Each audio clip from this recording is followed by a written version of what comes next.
upset night for the LA captain, Ashton Lansdell. She's competing in Game 2 of today's doubleheader, and it's the New York Heights and the LA Queens going at it for the first time since opening day. Some Saturday night fever here in Springfield, Illinois.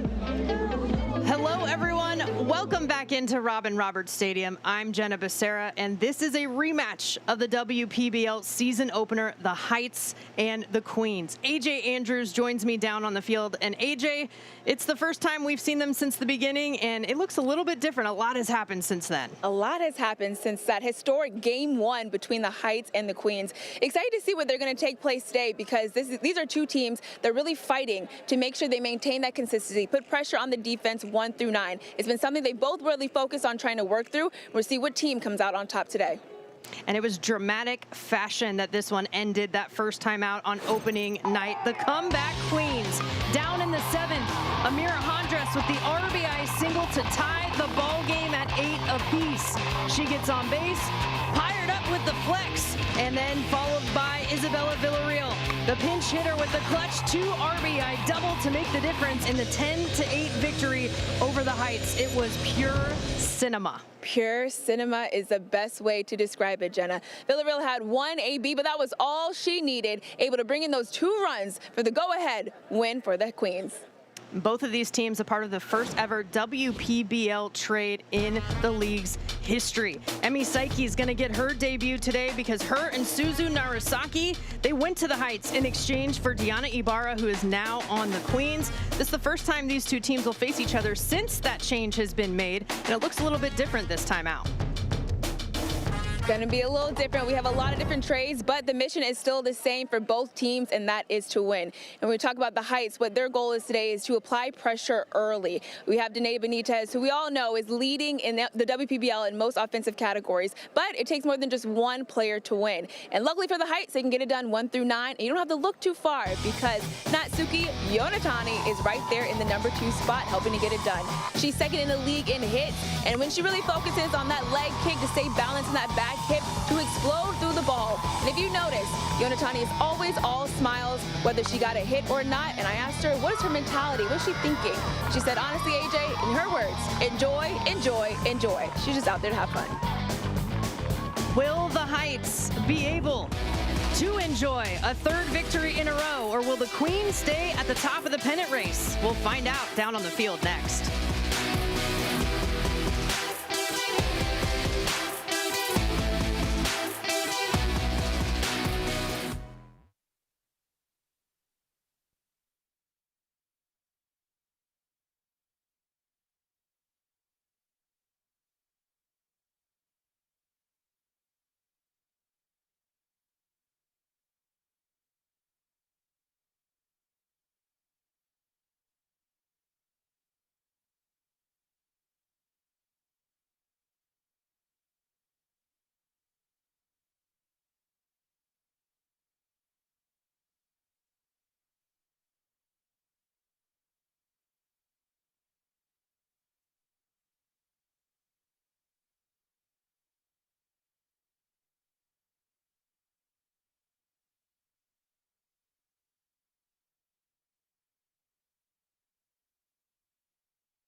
Welcome back, you amazing WPBL fans. We're set for Game 2 on this amazing Saturday between the Heights and the Queens. And next to me, I'm AJ Andrews, and I'm joined by the one. Sorry, Elodie Chimero. Elodie, you guys got your 2nd straight win on Thursday to improve your record. What are the Heights doing so well right now? I think we're just hitting the ball. This is what we were missing a couple of games ago, and we just got it back, and we're also playing great in defense, so we're just going to keep on doing that. Coach Henley, Jackson Henley, told me that one of the methods you guys are using to gain that energy, more momentum, is barking.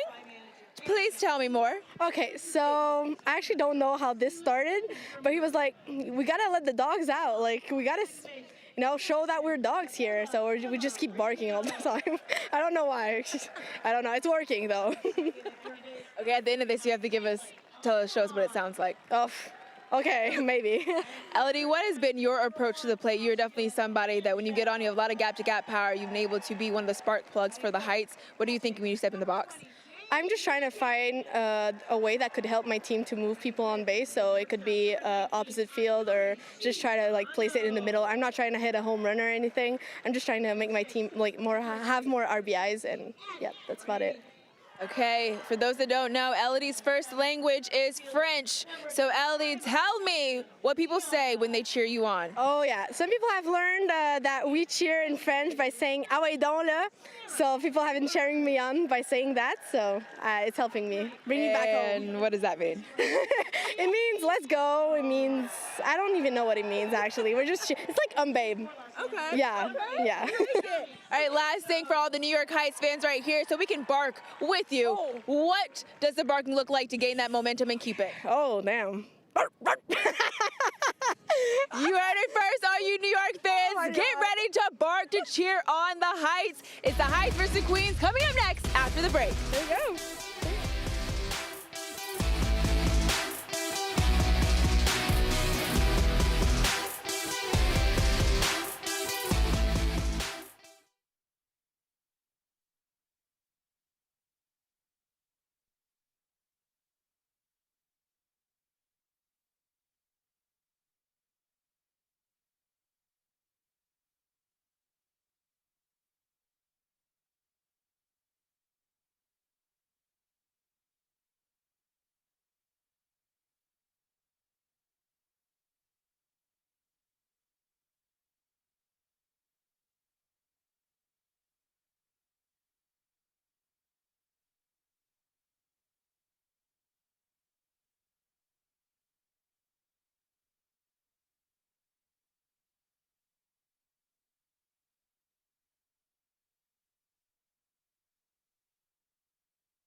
Manager Rocky Henley putting together what she hopes will be a third straight victory for the New York Heights. Wonder if she's barking along with her team as she made the lineup for tonight. The starting lineup for the Heights is presented by Horace Mann. We've talked a lot about Danae Benitez. How can you not in that 2 spot? And Yonatani at the top. Just enjoy, enjoy, enjoy, as she told AJ Andrews.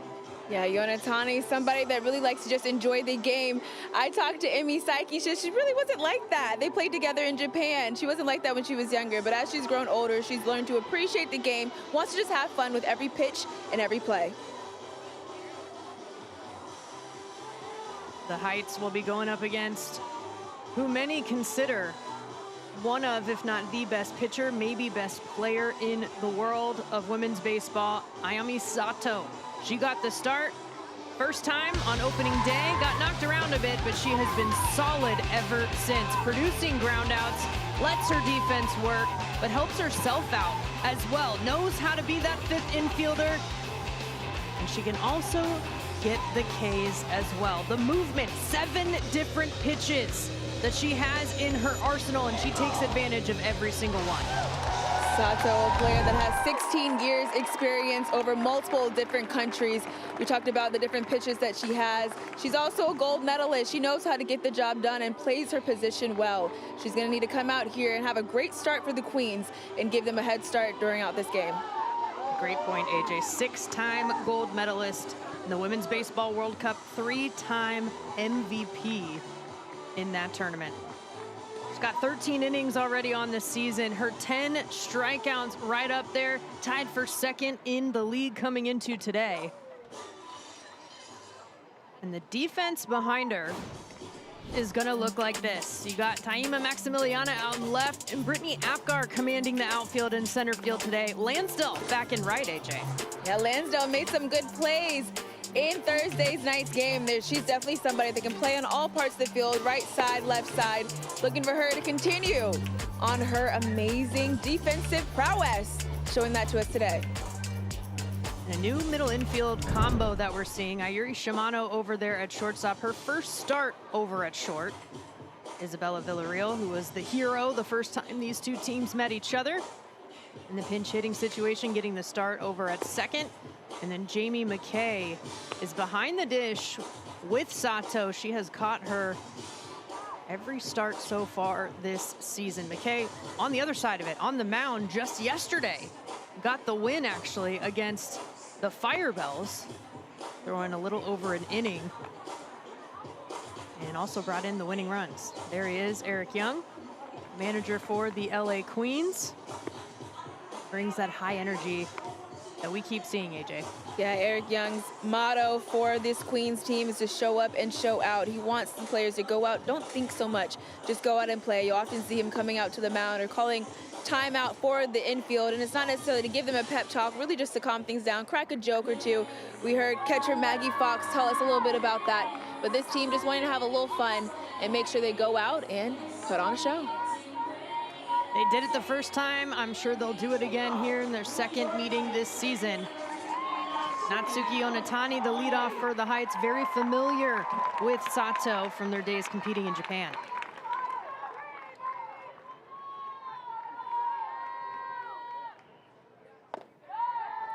If you notice, Yonatani, when she goes to swing, she'll hold that leg kick up. She talked to me about how she really is trying to get in that back hip. She says in Japan, they really focus on more lower body when they swing. In the States, it feels like it's a little more upper body. So she's trying to make sure she can feel herself in her legs. And to do that, that's when you'll see her have that hold when she brings up that leg for that leg kick. Lower body's where that timing starts. 1-1 count. In the air, right side, foul territory. Running over. Running out of room was Lansdale out there and right. Seeing bobbleheads all around Robin Roberts Stadium. First 250 fans received a free one of Ashton Lansdale, the captain.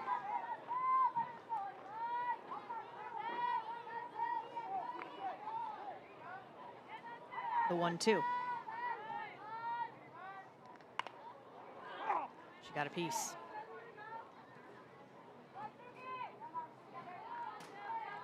Ahead of opening day, Sato specifically said, you know, I really hope that Yonatani doesn't share all my secrets with the rest of the Heights lineup, because they have played with and against each other so often. Going to battle right here. I imagine she told some. Oh, yeah. I think there's been a lot of sharing of the secrets in this league with some of the familiarity they have.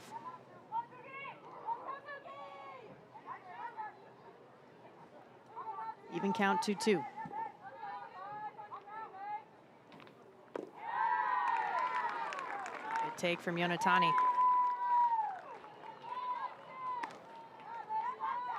Tied for the league lead in doubles, runs scored, second in hits coming into today.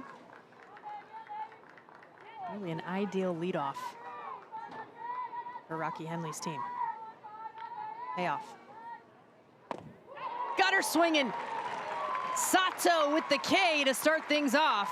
And we are off and running, one away. A rare Yonatani strikeout. Sato breaking pitch on the outside part of the plate.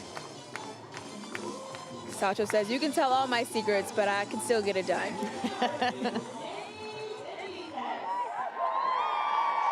And she'll look to get it done here against Danae Benitez, the league leader in multiple offensive categories and the New York captain.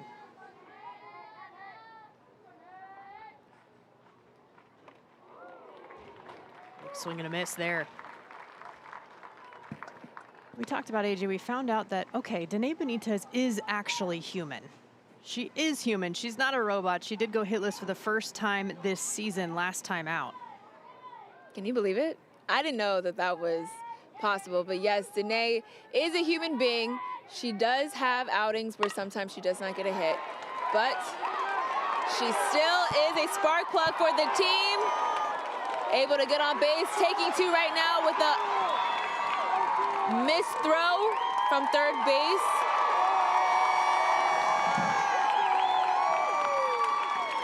Hit or not, Danae Benitez continues to be a spark plug for the Heights. She rolls over this pitch a little bit on the outside part of the plate. Able to dig it out as the throw was just a little low, and Frank not able to pick it up. I-9, I think, will be marked with the error. Not a bad idea to try to one-hop it over there to make it quicker, but the short hop made it tough for Frank over there at first. So runner in scoring position now with one out for Claire O'Sullivan. 500 average this season.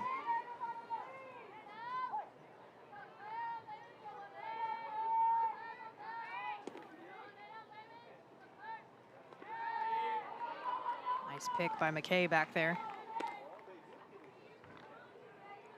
A lot of versatility throughout this league, but McKay a little extra so. Pitch, catch, play in the field, hit. She can do it all. A true utility.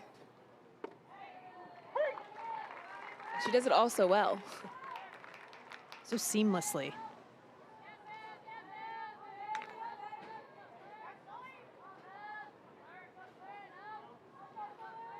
1-1 count here to O'Sullivan. Go for the pick at second. Benitez just gets her hand in. This is a New York team that leads the league in stolen bases as a group. Queen's gonna keep a quick eye on them. That's grounded right at second base. Villarreal makes the play at first, perfectly positioned. 2 down, and Benitez advances to third.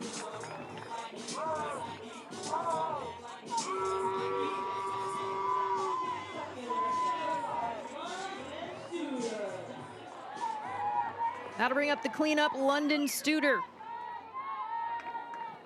20 years old, 19th overall draft pick out of Ohio.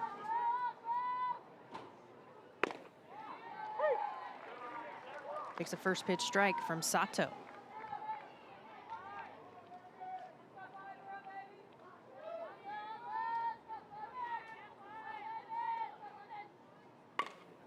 Lined over to third, Einon snags it. The runner is stranded. Nothing across in the top of the first. To the bottom we go. Queens pick up the bats.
LA manager Eric Young looks on as he hopes his team is first to draw blood offensively. They come into this second in the league today, hitting .354 as a group.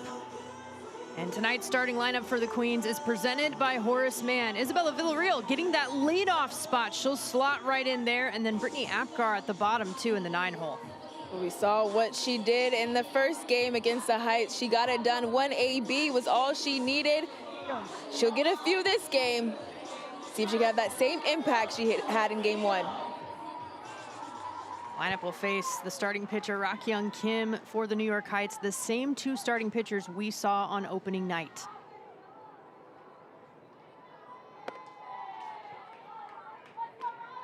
First pitch to Villarreal, misses for a ball. The first pitch ever thrown in the WPBL was by Rakyoung Kim, also recorded the first strikeout. Gets a strike there. Rakyoung told me about her routine on the days that she pitches. She said it's an hour-long routine focused on upper body, lower body, getting herself in the good position, right mind frame to pitch. And a good position to make that throw. Zettelmoyer will complete the out. 1 up, 1 down here for the Heights. This is what the defense looks like. I mentioned Zettelmoyer over at third. Emmy Saiki, her first start in her debut at shortstop. And Danae Benitez holds it down behind the dish as she has all season long. The Heights defense, their team that has made some great plays this season. Natsuki Onitani, London student in the outfield, wanting to make sure they can hold this Queens offense to a minimum, a team that scores almost every inning, at least every inning in which in the games they win. Consistency the key. Caitlin Einon. Take a strike on the outside corner. She was 2 for 3 yesterday against the Firebells, including her first home run of the season. A couple of RBIs, hitting just under 300 this year. Swinging strike there.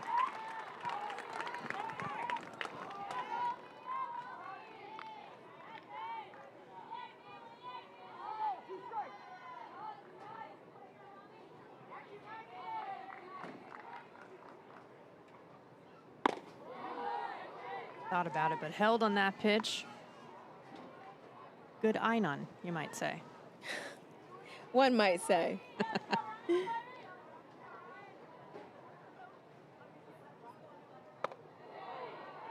And again, just inside. Perth, Australia native, works the count to full.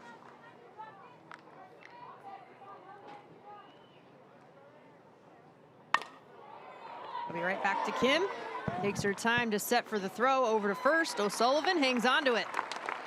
Back-to-back groundouts and a quick 2 down for the Heights.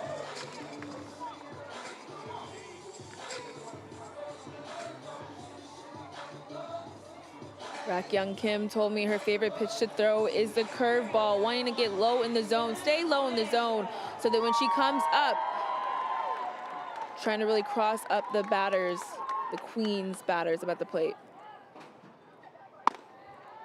Ashton Lansdell stepping in, the captain, on her bobblehead night. 1 for 2, and it was a big one. Solo shot for her first home run last night against the Firebells.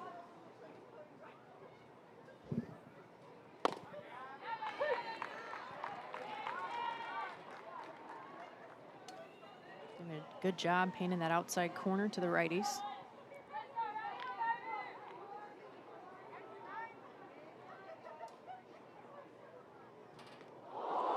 Tries to get out of the way, can't quite do it. Lansdell will take one for the team. And she's all right, folks. She's still smiling.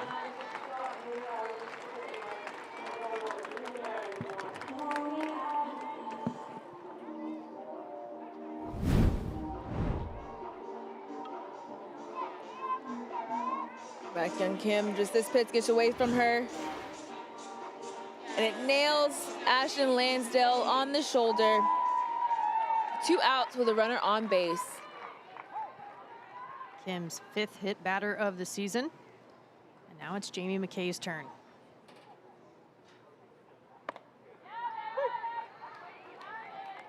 Again on the outside to the righty.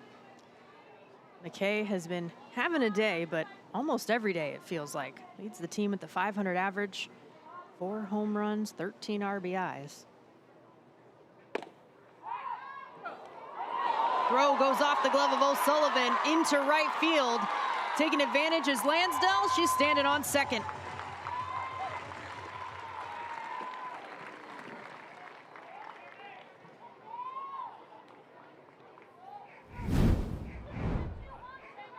Janae Benitez trying to get Ashton Lansdell slipping over at first base, but overthrows the first baseman O'Sullivan. And Lansdell leads the Queens in extra bases, looking to take more than one this inning. Good response from Kim to catch the outside corner once again. Queens known to put pressure on the defense on the base paths. 1-2. Called strike 3. Rakyung Kim turned the K around, and nothing across in the first. We are scoreless.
We're back here at Robin Roberts Stadium, a scoreless first inning between the Heights and the Queens.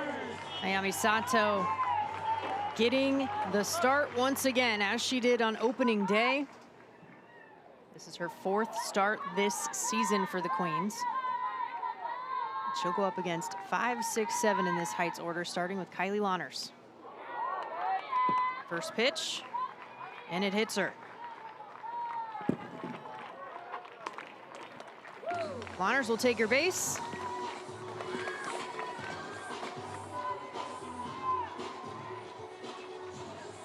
She came in with a mark of 3 hit by pitch. That was tied for 2nd in the league coming into today. That's number 4 on the year for Lahners. Runner aboard now for Alyssa Zettelmoyer.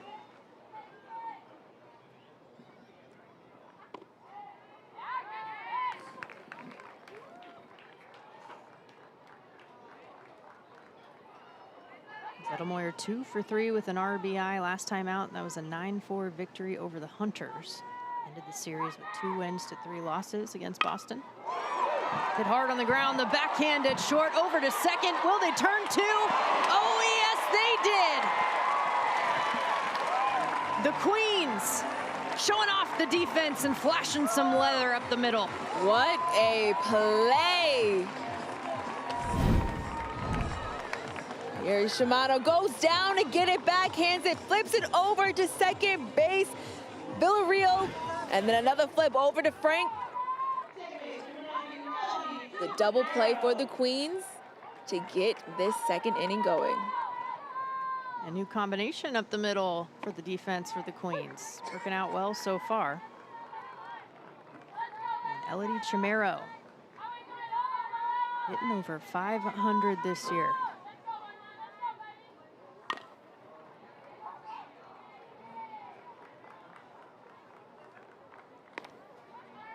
And I don't think her bark is worse than her bite. She definitely has a mean bark, but you are absolutely right. She backs it up with that bat. Hitting over 500. 8 hits on the year, a couple of RBIs in her back pocket. She was 2 for 4 with an RBI against the Hunters last time.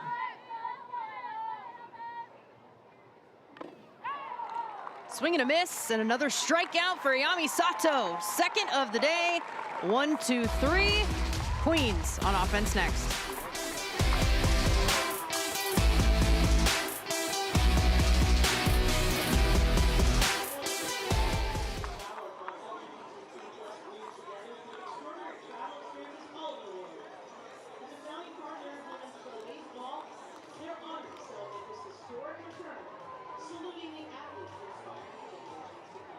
Learn more about their incredible trips at WPBL.com. We'd like to thank our official partners with the WPBL, who help make all of this historic magic happen. Easton Rawlings, HSHS St. John's Children's Hospital, Impact Performance Apparel, Marucci, Oakley, the YMCA, and Visit Springfield. Visit Springfield welcomes you to the heart of Route 66, home to more Abraham Lincoln sites than anywhere in the world. And now, drive home with the inaugural Williamsburg Small Business. Check out all there is to see, do, eat, and explore at springfieldandgrowing.com.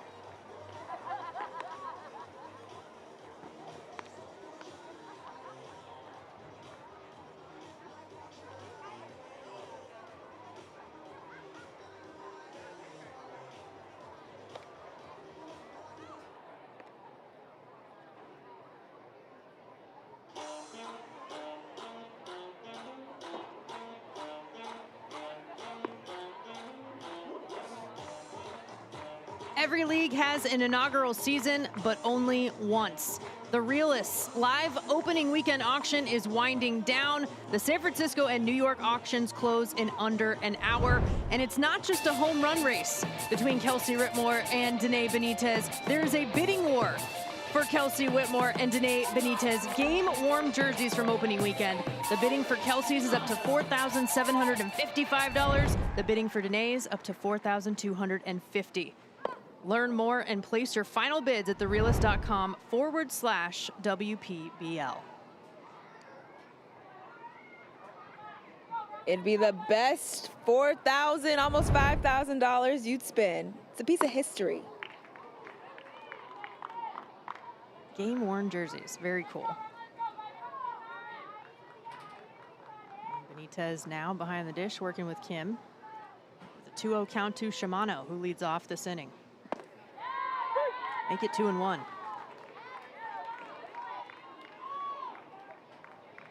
Shimano 1 for 2 with a double and an RBI. A couple of runs scored. He was in the win over the Firebells last night. Well inside.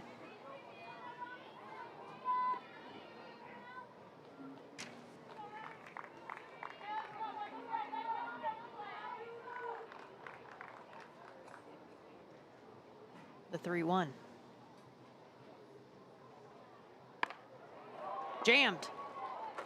One hop in front of second base. Throw over to first. O'Sullivan keeps her foot on the bag. And it's a 4-3 out in the books.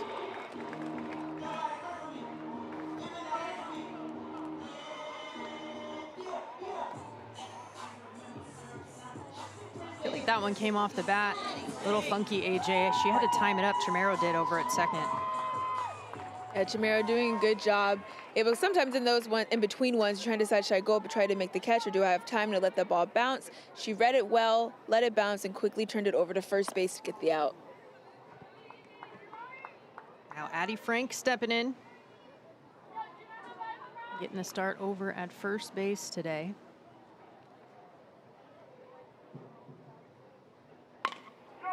On the ground down the first base line. Eats up O'Sullivan, but she sticks with it. Tosses it to Kim, who comes to cover and finishes the play.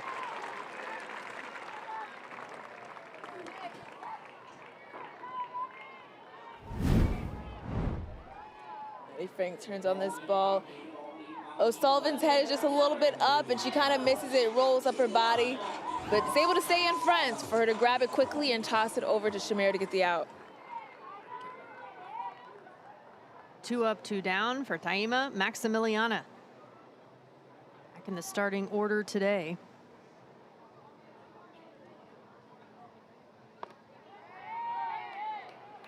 Pitch just misses from Kim.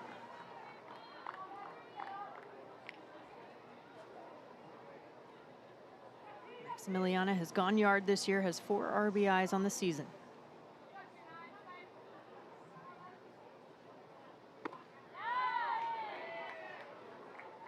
That pitch from Kim just misses.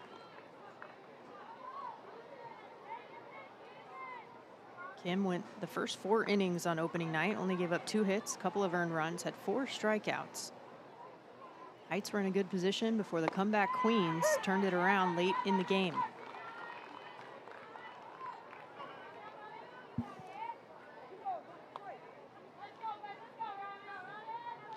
Two-1 to Maximiliana.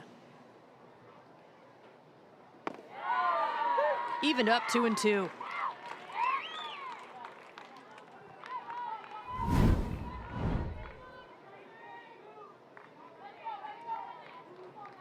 What was her favorite pitch, AJ, that she told you? She said that curveball. Oh, and she'll take one on the inside corner right there for the strikeout. Second K on the day for Kim. 3 up, 3 down, still scoreless.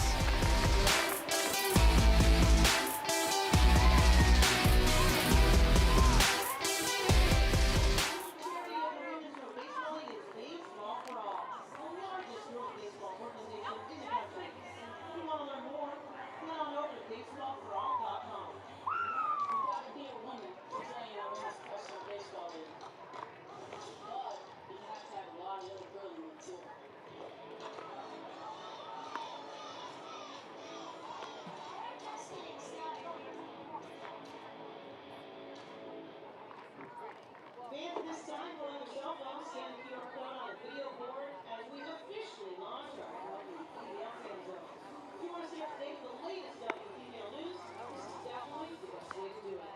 Count down the game time, get your programs, tickets, merch, and so much more. Grab your phones, scan the QR code, and get in all the WPBL fun.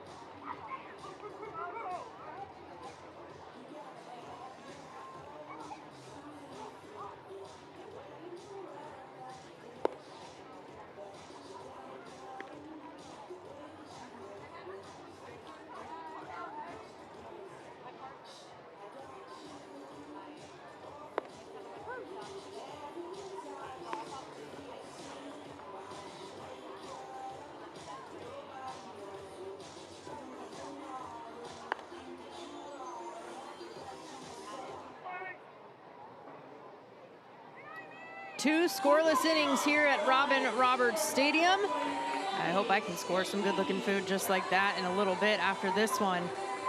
And Ayami Sato still on the mound. This is what the breakdown of her pitches looks like. So she has 7 different pitches that she can throw. This is what the vertical drop looks like and the horizontal movement looks like, a heat map, if you will, of where she lives.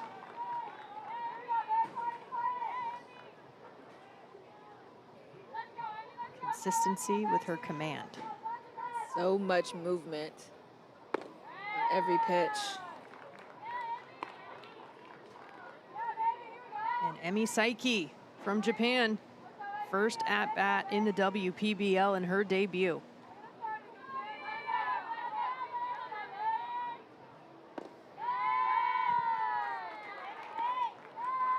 Works it to a hitter's count, part of the first trade in league history. Coming from the Queens themselves, 6th pick in the 2nd round of the draft.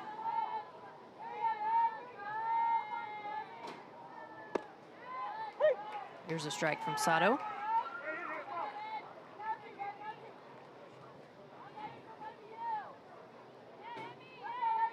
Psyche has had championship level success in Japan, Canada, Australia. Ton of experience. She takes ball 4 here. The base runner, the heights we're looking for, is over at first.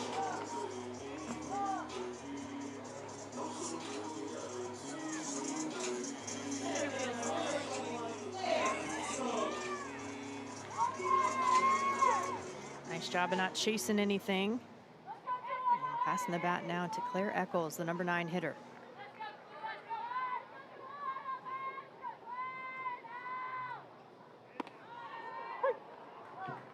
Thinking about shortening up. With no outs, not a bad idea. Get a runner in scoring position.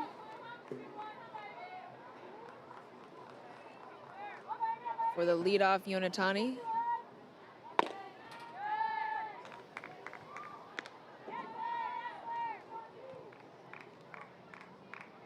Eccles was 2 for 3 with an RBI against the Hunters a couple of days back.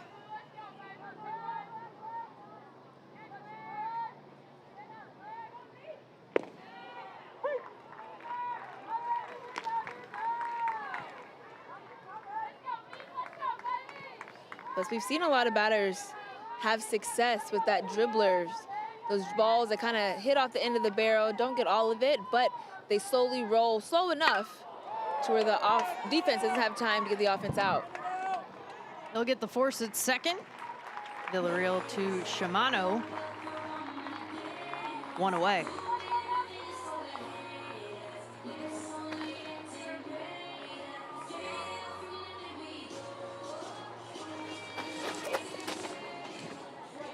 Keeping the runner out of scoring position, especially with the top of the order coming back up. Yonatani struck out swinging first time against Sato tonight.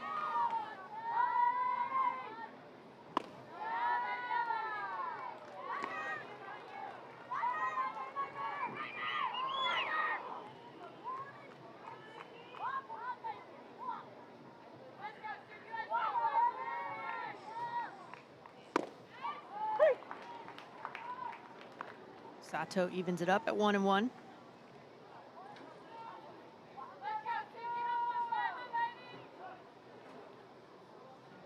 Sato very intentional with her approach on the mound.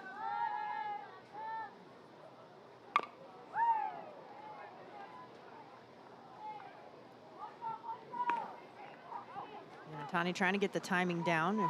She's got a 1-2 count to work with.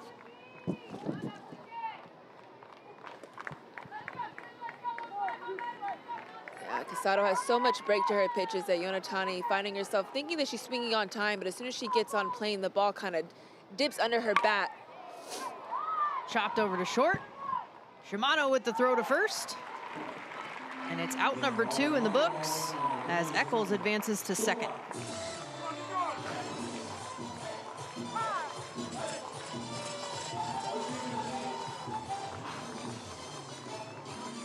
Seemed like a smart play to get the sure out over at first.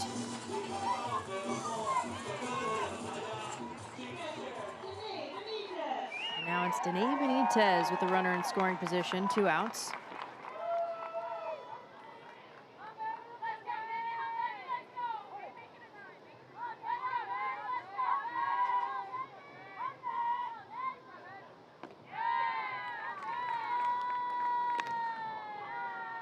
Benitez put the ball in play over at third base last time.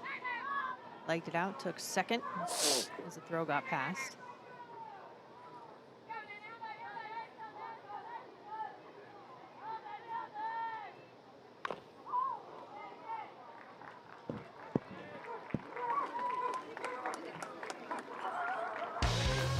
Back on opening night, here was the first home run in WPBL history. The New York captain, Danae Benitez, breaking the ice and leaving the yard. Now tied at the top with 8 alongside Kelsey Whitmore, the San Francisco captain.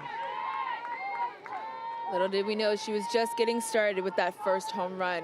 WPBL history and her first of the season. High in the air, into the green. Lansdell ranging over into right center. She'll make the catch. And that will do it. Runners on, runners stranded. Still nothing heading to the bottom of the third.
WPBL fans far and wide are tracking this home run race. We got a counter in the stands here from the fans with Danae Benitez and Kelsey Whitmore tied at 8.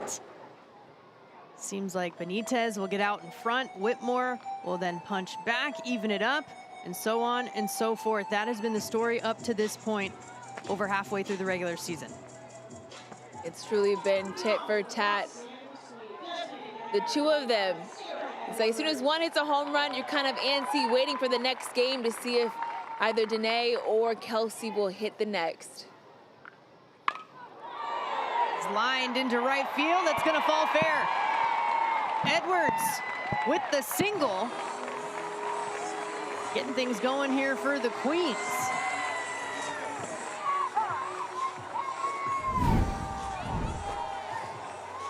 Kelsey Edwards stepping in for that inside pitch. As soon as she sees it, she turns on it and able to hit it down the line right inside the chalk for the first hit of the inning.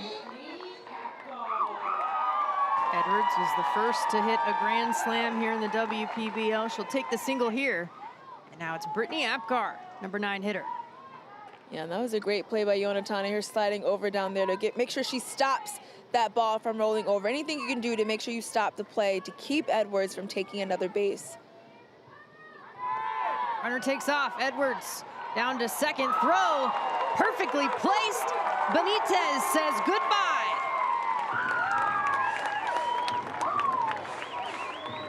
A league-leading 6th runner caught stealing by the captain. Kim throws that ball on the ground. It's a pitch that you typically do want to steal on, but Benitez able to get it quickly, get up, make the transfer, and get Edwards running to second. Her 6th put out.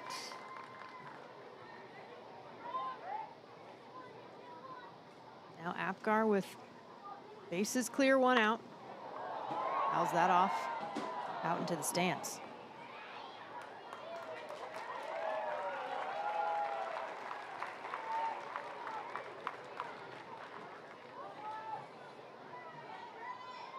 Greensboro, North Carolina. Trying to protect here with 2 strikes.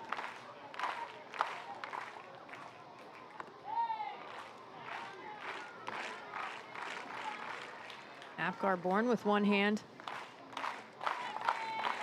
Uses a prosthetic device to help her hit 2 hands, 2 arms here in the WPBL. And the strikeout there from Kim. 3rd K for Kim.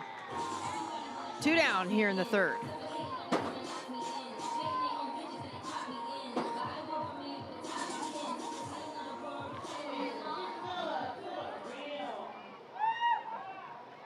Back to the top of the order with Isabella Villarreal. Rounded out to third her first time up.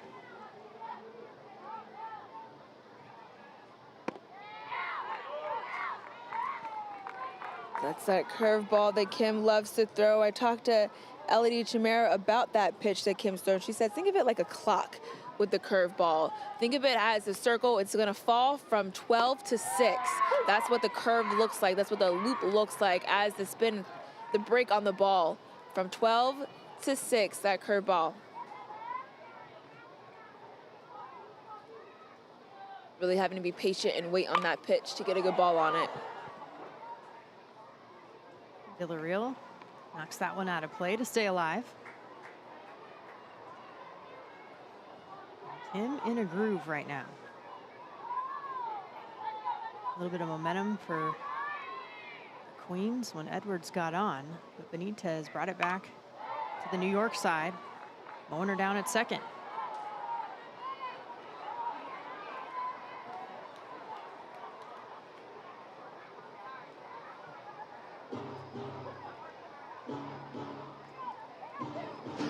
I couldn't help but thinking of Benitez when Chimero told you, yeah, we just want to play like dogs, because that's exactly what Benitez said. She said, I'm a dog. I'll do anything to win. Yeah, but I asked assistant coach Jackson Henley, what does a team do to get energy? That is exactly what he told me. He said, well, one day I came to the dugout and said, where my dogs at? And they just started barking. He said, from that moment on, that's when we got that energy. And they bark like dogs to keep that momentum going. That dog mentality. It's been a bit of a dogfight here early on in this one. With 2 outs, though, getting hit by the pitch was Villarreal, so she'll be over at first. And Caitlin Einon now stepping in with 2 outs. Grounded out back to Kim first time up.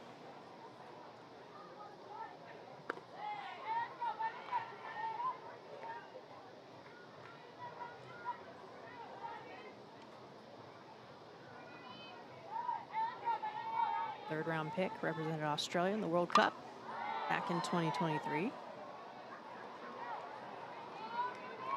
Made her senior national championship debut at 13 years old.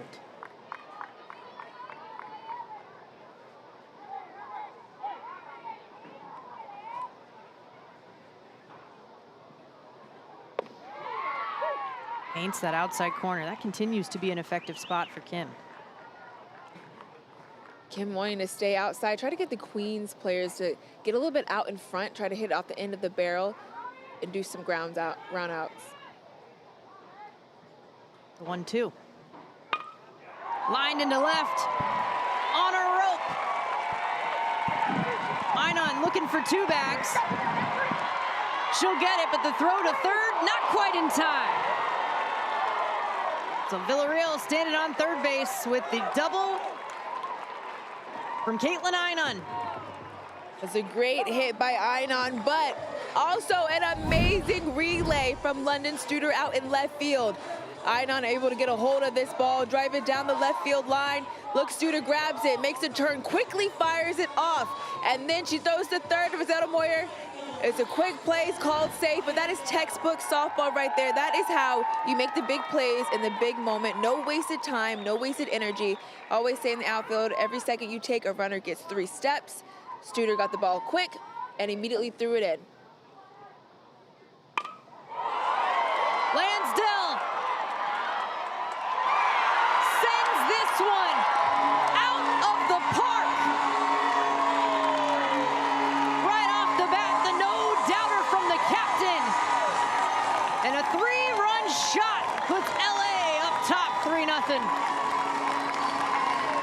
It's been the Queens mentality all season long. 2 outs, so what? 2 outs, you think maybe a team starts to get down? Well, not for the Queens. That's when they get going.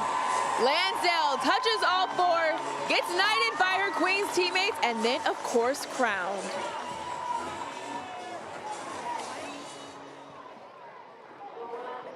We saw it from her last night against the Firebells, the solo shot, this time with 2 runners on base. 2-out momentum for the Queens. and a 3 spot. Jamie McKay takes strike 1 from Kim.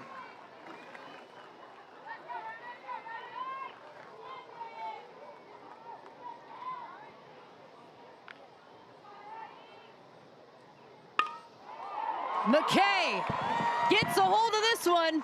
Not quite deep enough. Studer makes the grab, and that will do it. But Lansdell on bobblehead night, the 3-run shot to give the lead to the Queens.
And what a treat for the WPBL fans. Ashton Lansdell going yard to put 3 runs on the board for the Queens. They lead as we head to the top of the 4th inning here. And the captain has given some cushion to the starter, Ayami Sato. Eric Young got to be fired up after that one, alongside the assistant, Emma Charlesworth-Sealer. Said he relies really heavily on his assistants, on his staff. Really a team within the team. Sato off to a strong start. Only allowed 1 hit so far. Facing Claire O'Sullivan first. 3, 4, 5 due up in the order. Not a bad place to start if you're the Heights, trying to chip away.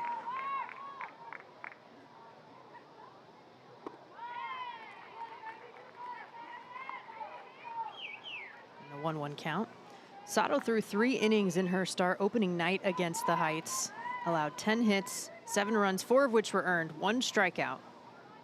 And the only walk she has allowed this season coming into today. Did walk Psyche earlier in this one.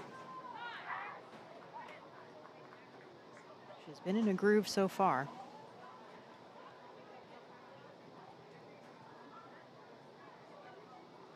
She'll take a beat.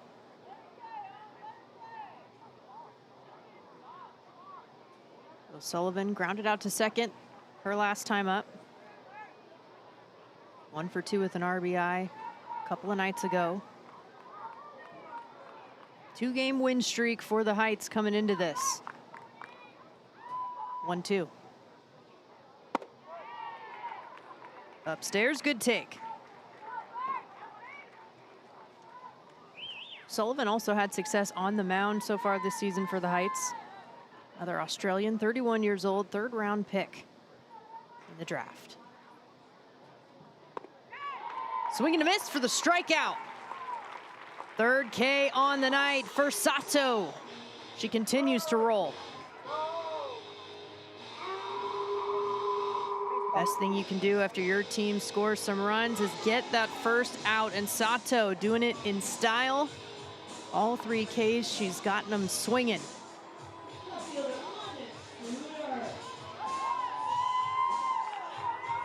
That makes way for London Studer. Good barrel on the ball last time. She lined out over to 3rd base.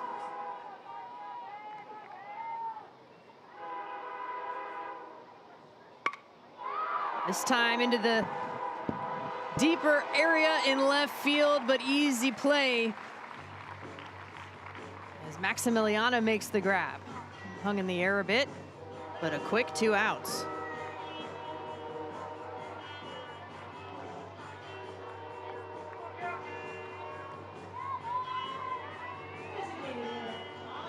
Sato retiring 4 straight batters that she has faced. Now it's Kylie Lahners. Pretty pitch in for a strike. Lahners was hit by a pitch early in her AB back in the second. One of a handful of base runners the Heights have had. That's soft. Sato taking it herself, throws a strike over to first. Another one. Looked like it would be 1, 2, 3. But taking another look, not so sure. Wonder if the foul ball came off the leg of Lahners. And if she was still in the box, that would make it a foul ball. Jamie McKay asking for help here with the umpiring crew. So let's take another look. Makes contact. Looked like it hit almost the chalk right there. Yep, in that other batter's box. Appears to be a fair ball to me. Didn't seem to make contact with Lahners. And Sato completed the play over at first base.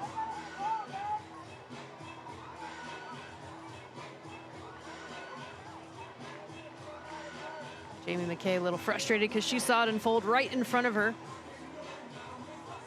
Lahners will take it though. She'll love another life. So looked to be a 1, 2, 3 inning, but not quite.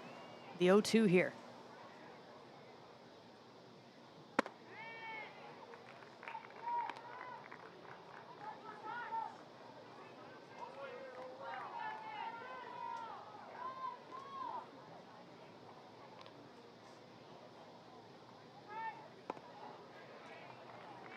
Doesn't chase. Lahners trying to make the most of her second life. Now a 2-2 count.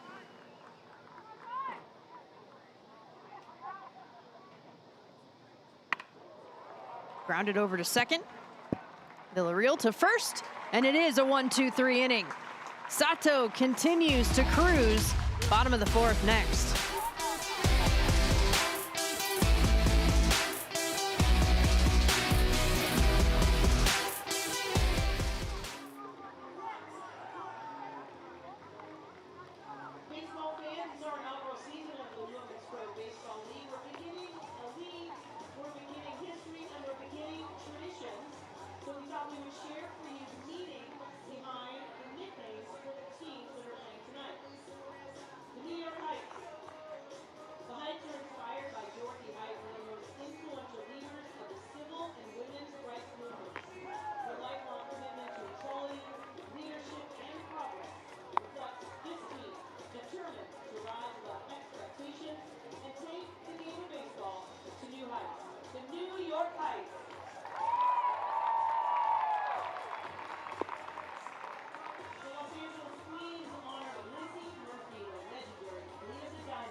The sun sets and the moon is rising here. The Queens up 3-0 over the Heights.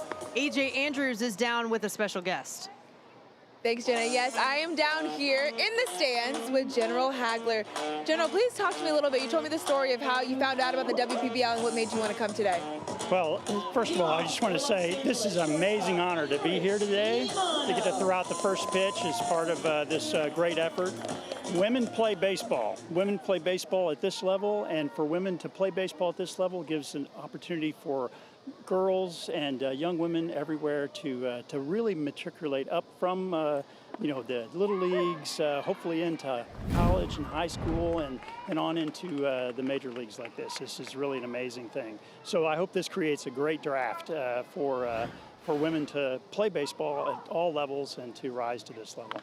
It really is exciting to be able to see dreams come to life, history be made with women in baseball. And I know you had a conversation with the Commissioner, Justine Siegler, in Dubai to find out that this was even going to occur, women's pro baseball. And now that you're here, what are your first thoughts, and what was the first conversation you had with Justine? So she was coaching for the Baseball United effort, which is bringing baseball worldwide, which I think is amazing. She mentioned then that this was about to be a reality. And I said, well, I've got to be part of that. And thank goodness she reached out to me. She had my number. She reached out to me and brought me this way.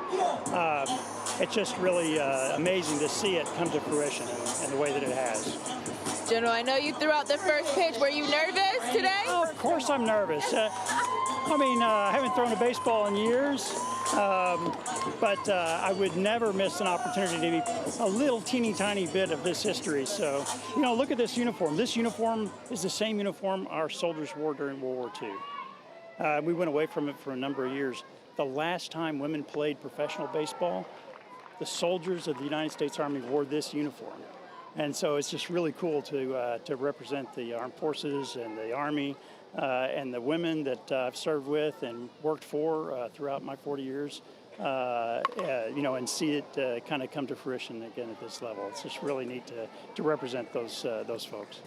General, last question for you. Talk about being able to wear this uniform, these women on the field being able to wear the uniform that they are, the significance of the history and being able to make sure it's withstanding and that we're continuing to inspire, create those dreams, and give people motivation that they need in order to be who they want to be. I think what you and ESPN are doing for the sport is really amazing. You're giving it great coverage, great legitimacy by doing so. You're spreading the word across America and around the world. And I think that's going to help this league mature. Again, I hope it creates that great draft that pulls young women all the way through the ranks of experience to this level. It'll be really amazing. 5 years and 10 years from now, it's going to be awesome. Thank you so much for joining us. It's awesome. Last night was Military Appreciation Night, but we appreciate you every day. Thank you for your service, and thank you for being here. No, thank you, ma'am. It's just a pleasure to be with you. And hey, thanks for everybody watching at home. This is really important. Be part of this. Back to you, Jenna. Full circle with the uniforms, the same we saw before with women's pro baseball, again now today. A funky play just now. Shimano got her second hit, a single up the middle to get on first. And trying for the pick was Benitez over there, but with Frank being the left-handed hitter she is, actually made contact with her on the throw on accident. So it deflected, but still runner at first, no outs here with Frank.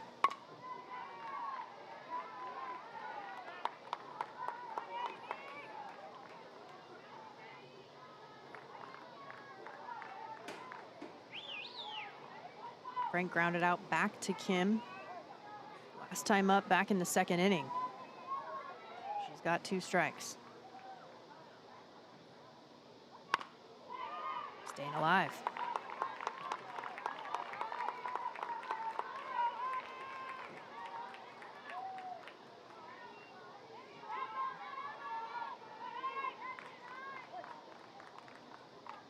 We'll do the 1-2 again.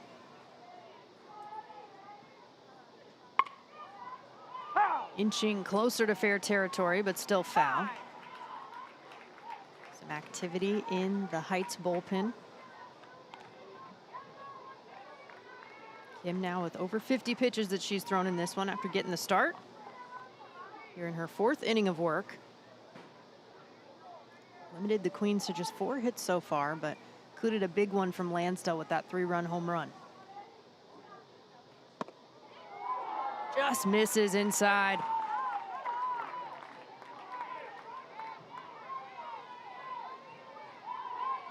Frank, one of the young bucks here in this league, just 18 years old. 6th round draft pick, trying to make it happen.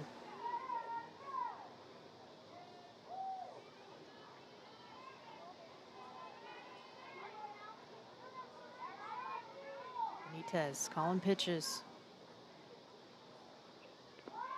In the dirt, great pick. Keep Shimano back over at first. We've seen catchers rotate a little bit on some of the other teams here in the WPBL, but Benitez has consistently been back there for the Heights all season. Payoff. Runner takes off, but it's ball 4 anyway. She's looking for third and will scurry back to second. Addie Frank draws the walk. And runners on first and second. Yeah, these two teams, they both have the mentality of the next base. The Heights lead the league in stolen bases, but the Queens are right behind them. So always having to be prepared. As soon as you make the catch or as soon as the ball gets by, you have to turn around and think to go to the next base because the runners certainly are. Rocky Henley having a chat with her starter. Kim threw about 80 pitches in her start on opening night against the Queens. Just surpassed 50. And then 60.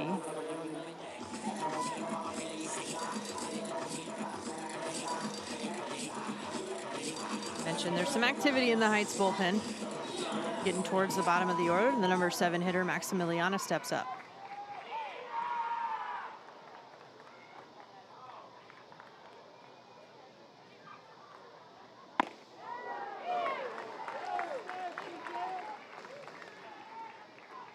First pitch strike.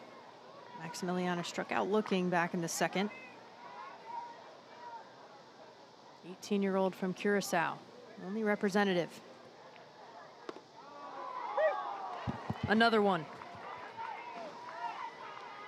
Fun fact about Curacao, they speak 4 languages. The native language of Papiamento, Spanish, Dutch, and English. 0-2 pitch in there for strike 3. Rakyung Kim racking up the Ks with her 4th tonight. I think she went back to her favorite pitch on that one. Old Faithful.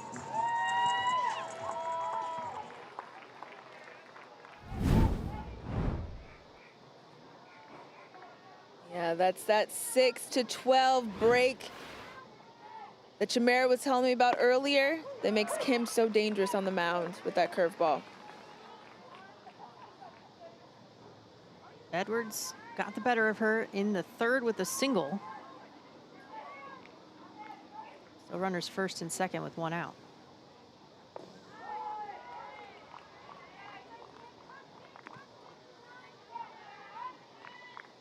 Queens made a lot of history on that opening night and continued to. Edwards would later get first Grand Slam in WPBL history.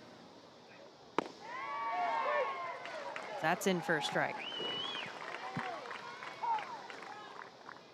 Edwards also came into today 2nd on the team in RBIs. Has been clutch with the timely hits with runners on base. Very clutch. As you see, she's really good at hitting the ball where it's pitched, taking it a long way, down the line, up the middle. And clutch like once that. again. Right on cue. And the bobble in right field gives time for Shimano to come around and score. Edwards.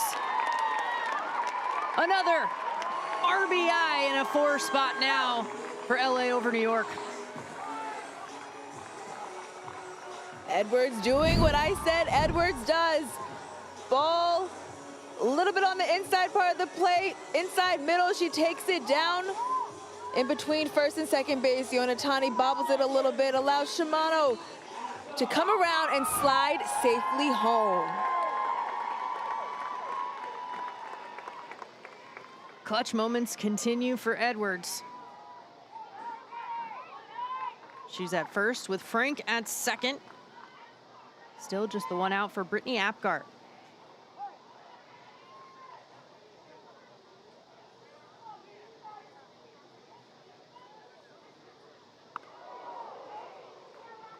Ducking out of the way there. When I talk about hitting the ball where it's pitched, I mean not trying to do too much. Sometimes when you see a ball that's on the inside part of the plate, you try to turn on too quickly, or you try to get your hands to a position where they're not used to going. But really, when you're hitting the ball where it's pitched, you're allowing yourself and the barrel to get to where the ball is and drive it that same direction. Staying patient at the plate and going with the ball rather than fighting against it.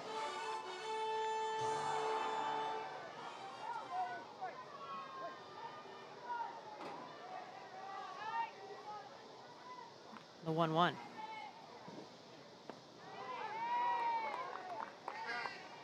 That'll miss.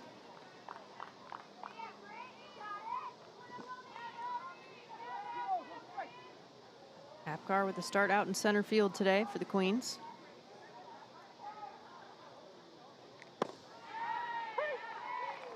Brittany Apgar posted on her social media on Instagram that she got in her new prosthetic 2 days ago.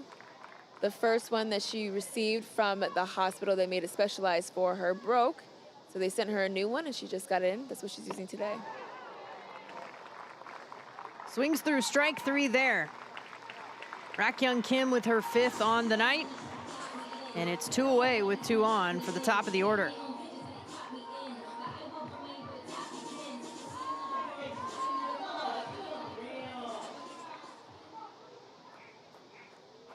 Isabella Villarreal hit by a pitch and scored on the home run from Lansdell back in the 3rd. In the air, shallow center. Coming in to make the catch is Eccles, and that'll do it. No more come across after Shimano, and it's 4-0 Queens.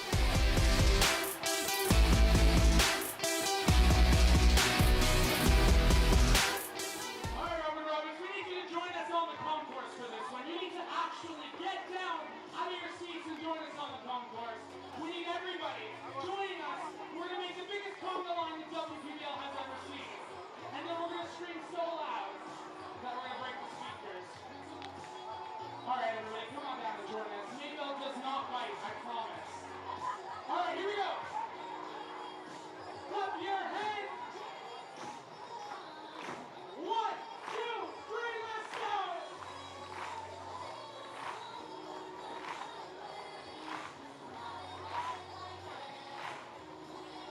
Trying to find the best singer in the crowd. Let's see, what do we got?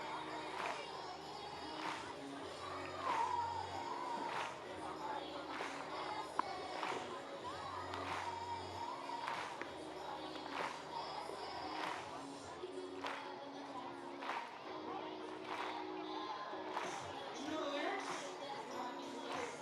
You know what? That's good. That's good. All right, come on. Oh, you know the lyrics.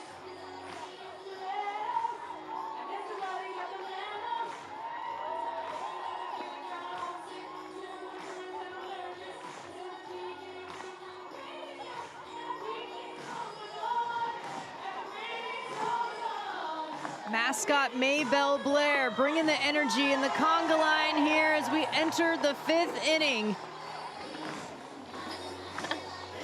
Where are you going to find better vibes? I'll wait. Nowhere. Literally nowhere. Especially for the Queens fans as they're on top 4-0 over the Heights. Got the comeback victory the first time around on opening night. Took the lead earlier in this one.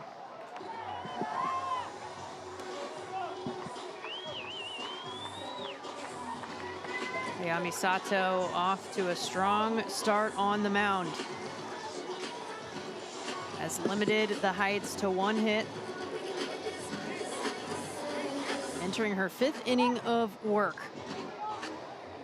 She was tied for 2nd in the league in strikeouts coming into this. Has added 3 to that tally. She's got 13. 6, 7, 8 due up, starting with Alyssa Zettelmoyer. Grounded into a double play back in the second.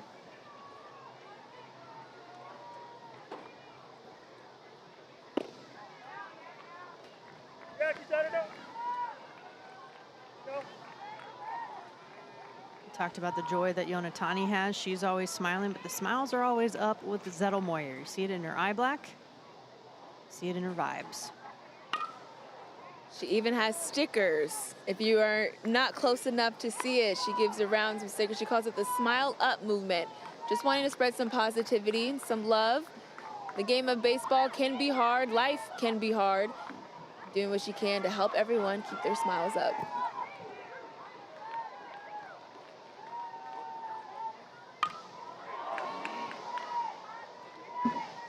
Continues to foul it off.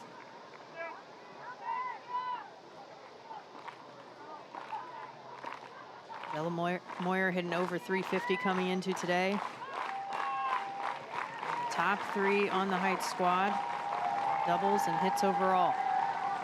1-2. Good take.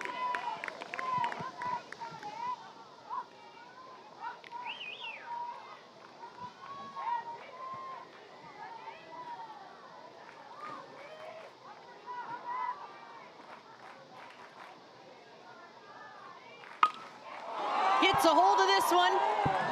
Going back in center. And enough room, but drops it. Falls out of the glove of Apgar. And Zettelmoyer standing on first.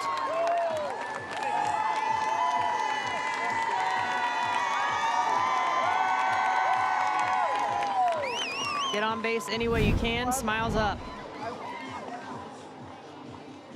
Zettelmoyer drives this ball a long way. Apgar seeming to be right under it, but it just hit the thumb part of her glove. And for those that don't know, if it hits that part of the glove, it's really hard to close. So as soon as you close your glove, it's a miss hit, and it falls right out. Tough break for Apgar in center field, but a good ball from Zettelmoyer at the plate. And the lights are shining bright here on a Saturday night. Saw the sunset earlier. Not quite dark here at Robin Roberts Stadium. And it looks like we're gonna have a pinch runner for Zettelmoyer over at first. That's Kira Izumi. Seen her in the box, seen her on the mound, seen her in the field. Now we're seeing her over at first base.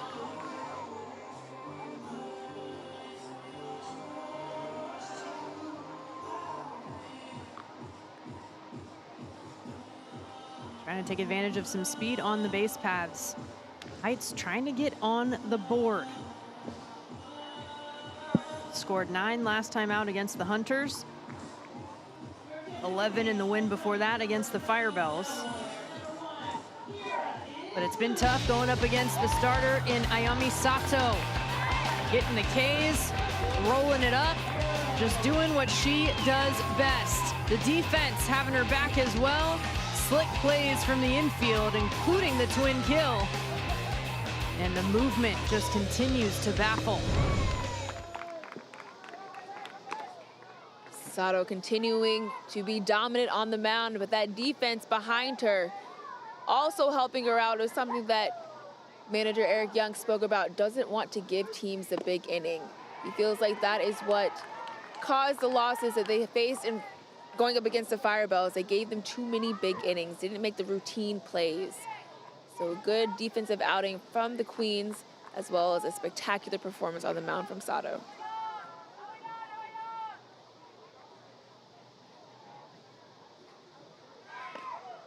Runner takes off. Throw down in time. Does she handle it with the tag? In there safely. Izumi zooming on in with the stolen base.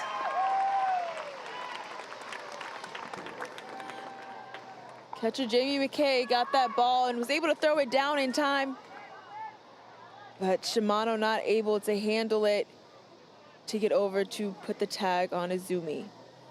Sato on the mound, telling everybody, gesturing to calm down, settle down, it's okay. Now there's no outs with the runner at second. Hitters count here, but Sato comes back with a strike.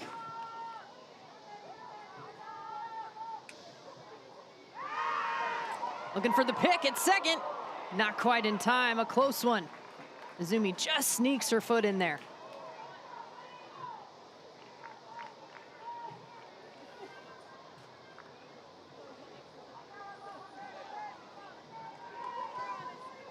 (3-1) to Chimero. Another strike to fill the count. Chimero struck out back in the second.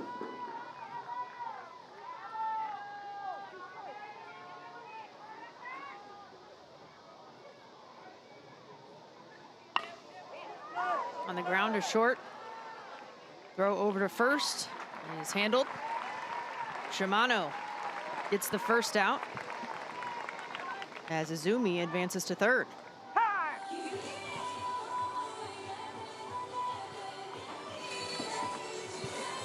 Shimano been getting dirty today. She's been putting in that work over there at shortstop. Handing the ball, making the plays over at second, tagging runners out, double plays.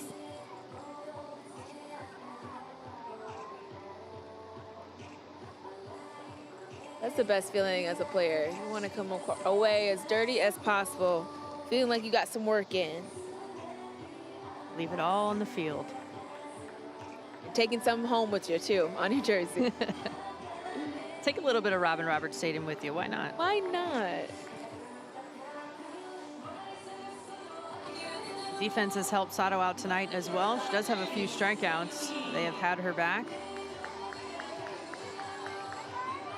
throughout the first 4 innings of this one. Now into the 5th, and you gotta love the veteran mentality there. Sato knows she's got the runner at third, but still all smiles coming back in. After the stolen base, Izumi took second. She made sure to notify her infield to calm down, the gesturing with her hands of going down to the ground. Everything is going to be okay. Got the 1 out.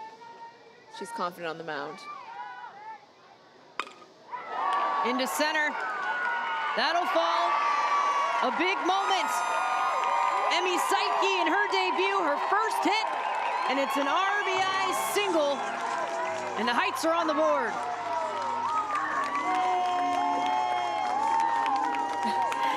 Assistant Coach Jackson Henley teaching her how to do their first base celebration.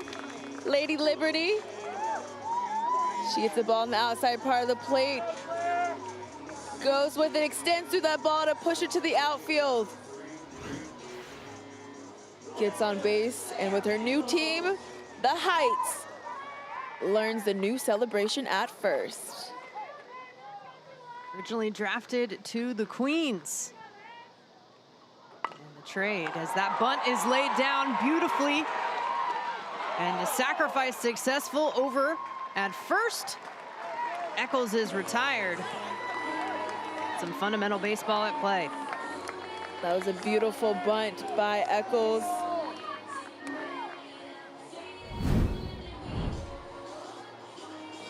Beautiful bunt, able to get on the end part of the bat. Drag bunt as she kind of runs through the batter's box.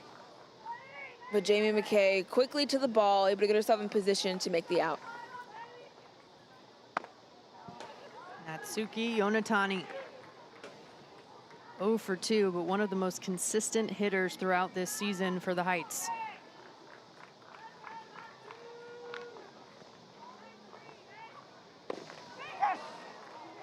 They'll say she waved at it.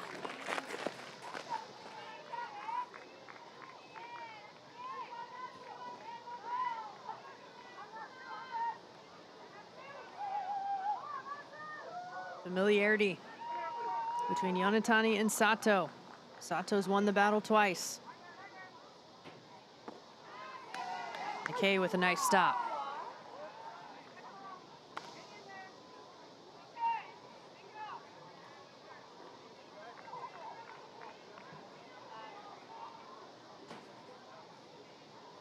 Nice job of calling pitches, helping Sato sequence All the tools in her toolbox. Right center field. And in one hops the wall. Yonatani steps up in the big moment. An RBI double. New York cuts the lead in half.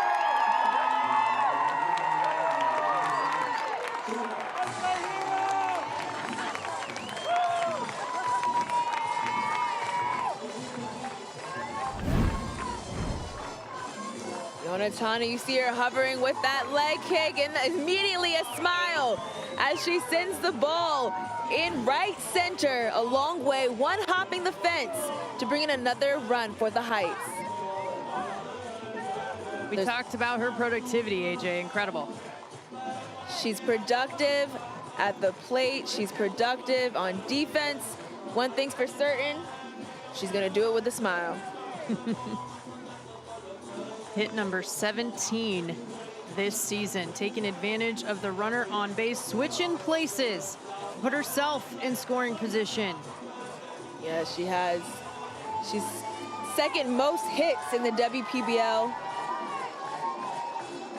Continuing to make adjustments. She's showing why she's one of the best to do it. The ability to make those adjustments. She was 0 for 2 going into that AB. Choked up a little bit, was patient, slowed herself down, got a good one and ripped it a long way. Danae Benitez knows how to rip it a long way as well. She has worn the Rally Tims around her neck. 8 times she's left the yard. Kelsey Whitmore tied her earlier today. Wouldn't be the first time the two of them go yard in the same day.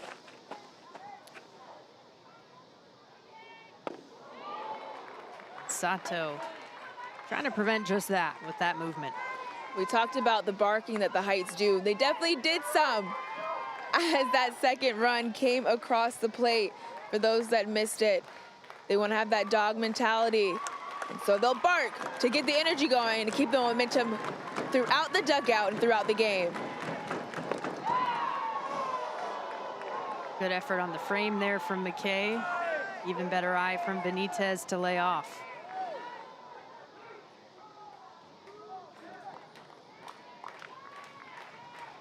Now the 1-2.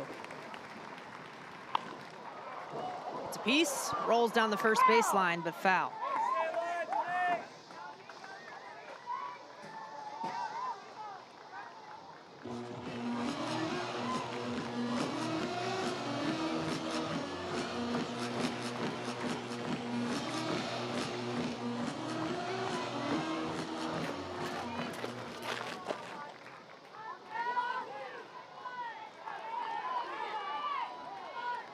Do the 1-2 again.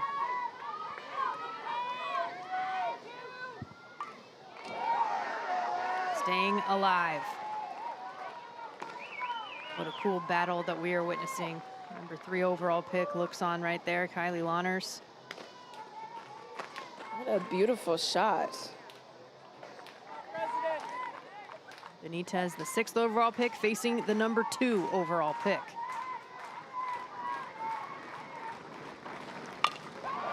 Line drive, just over the glove, it's short. Will it be another one? Oh yes, it will. RBI single from the captain. Heights within 1.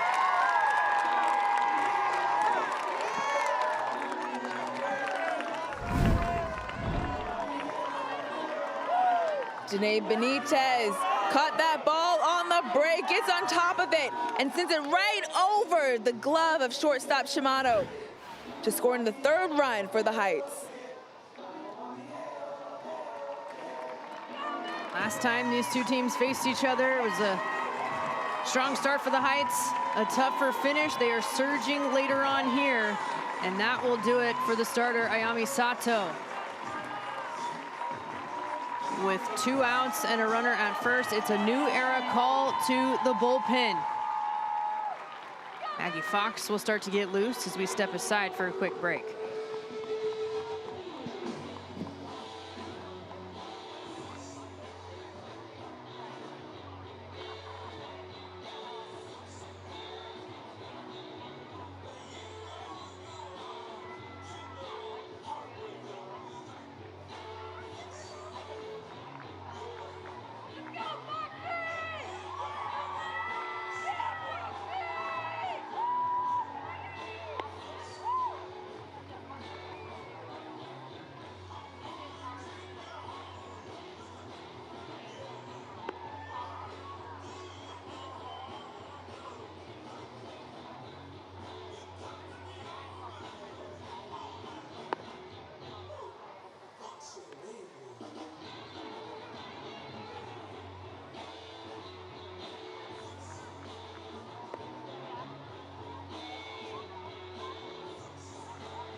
Maggie Fox now on the bump for the LA Queen. She's got a couple of innings under her belt. Did throw against the Heights, has a couple of strikeouts on the year to just 1 walk. And Diana Ibarra, the recent trade from the Heights to the Queens, going up against her former team. She's now in center field.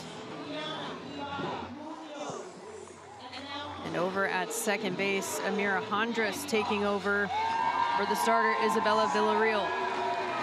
Some defensive changes behind Fox as we have the pitching change. She comes in at an interesting moment as the heart of the order is coming up next. Back-to-back RBI hits with 2 outs. Sato going 4 2/3 innings in her start here today. Fox came in to relieve Sato the first time against the Heights. Runner takes off, diving in head first. Benitez, league leading 9th stolen base. Hondras trying to sneak that one.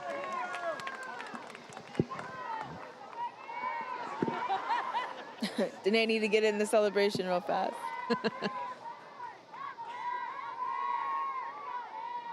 1-0 to Sullivan.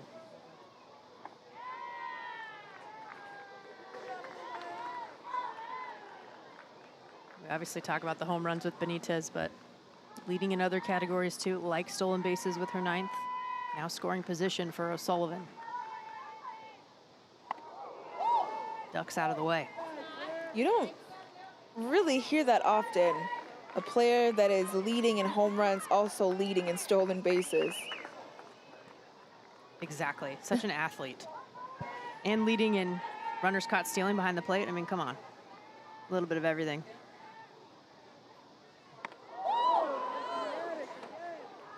Sullivan just gets out of the way there.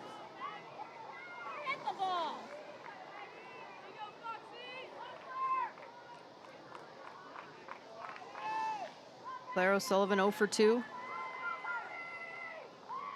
Fox working the 3-1. That's out to right center on a line. O'Sullivan brings in Benitez. She'll stick with the RBI single, and we're all tied up in the 5th.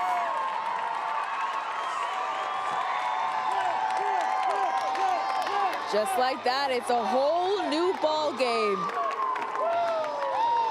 The Heights keep it rolling in the 4th.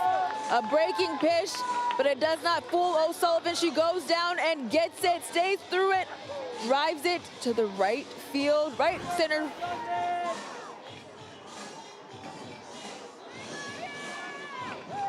Sato was responsible for Benitez, who was on base. Now still the 2 outs with O'Sullivan at first for London Studer.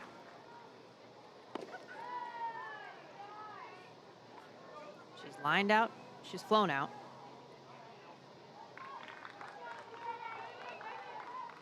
She's had some clutch moments for the Heights this season. She definitely has. She's a batter that comes up, licks her bat to stay focused.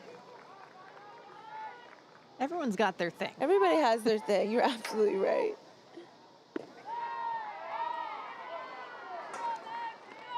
Next broadcast, I will have an in-depth response as to why it is she does that. Let's do it. Maybe it helps her singing voice. Who knows? Ooh, maybe so. And that is beautiful, her singing voice. And a beautiful plate appearance right there as she draws the walk.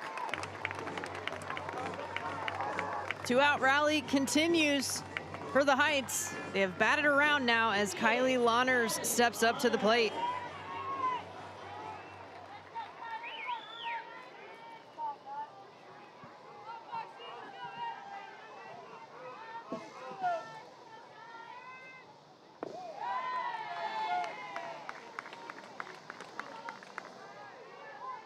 Honors 0 for 1. Grounded out in the fourth, was hit by a pitch back in the second.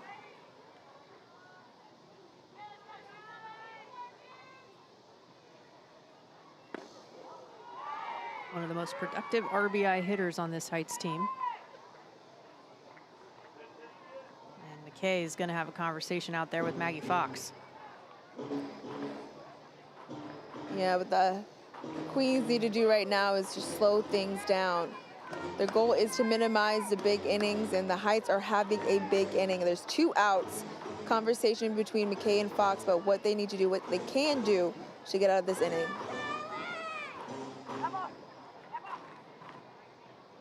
Somewhat of a role reversal from what we saw opening night. The Queens with the comeback, the Heights trying to give them a taste of their own medicine here. Tied up at 4 with 2 outs, 2 on.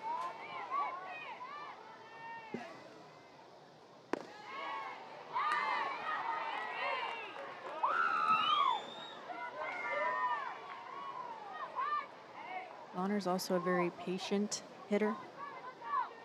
In the top 3 in the league in walks this season. She'll get another one. Blonners draws the walk, and it's bases loaded for the Heights.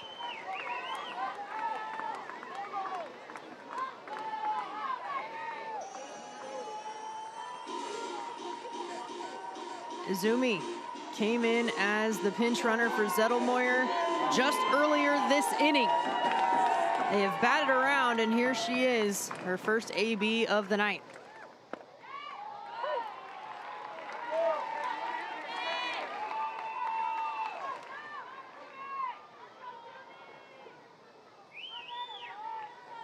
A few RBIs, including a home run under her belt this year.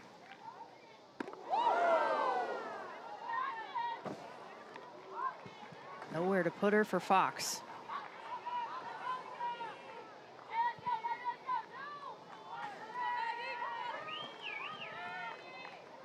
Here, just try to keep something low in the zone. Try to get a ground ball out of Uzumi, try to get out of this inning. Ground ball to the infield that can make a play anywhere, any base. Fox ahead 1-2.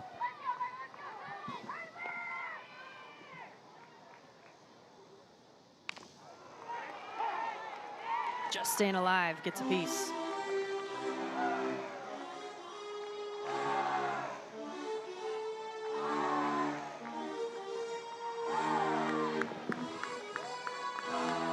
Izumi out of San Diego, California.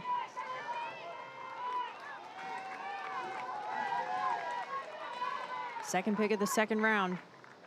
Trying to keep it going for the Heights. Keeps the at-bat going with that foul ball.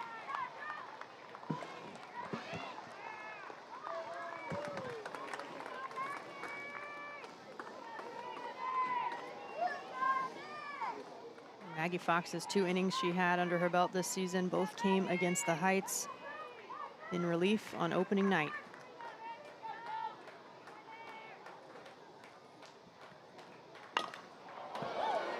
Out to left, foul territory. Not quite the angle Einon was hoping for, and it falls. Yeah, Einon got a good jump on the ball, but she went directly to it instead of trying to go back with it, trying to meet it for the angle to the ball. You see the ball continues to spin backwards. She went straight, and it ended up tailing over her head. Still 1-2 count for Izumi at the plate.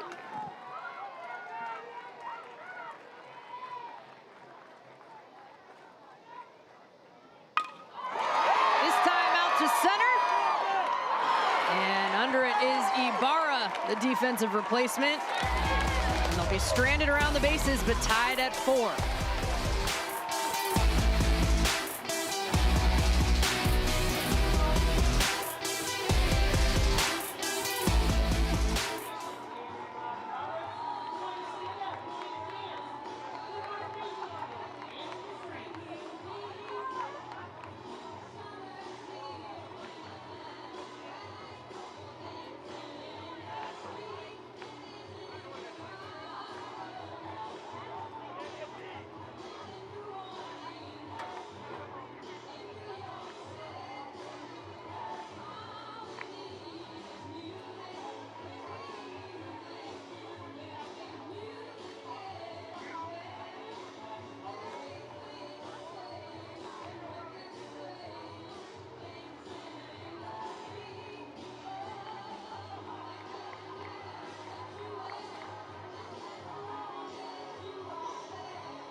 A new era call to the bullpen here in the bottom of the 5th inning. Jackie Reynolds taking over for the starter, Rakyoung Kim, as the Heights are back in this one, all tied up at 4. Reynolds, the Woburn, Massachusetts native, 32 years old. Nearly 9 innings pitched so far this season, 6 strikeouts to 6 walks, and 6 earned runs allowed this year. Izumi defensively over at 3rd base. In for Zettelmoyer.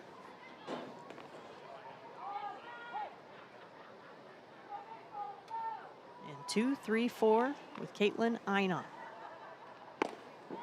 First pitch strike.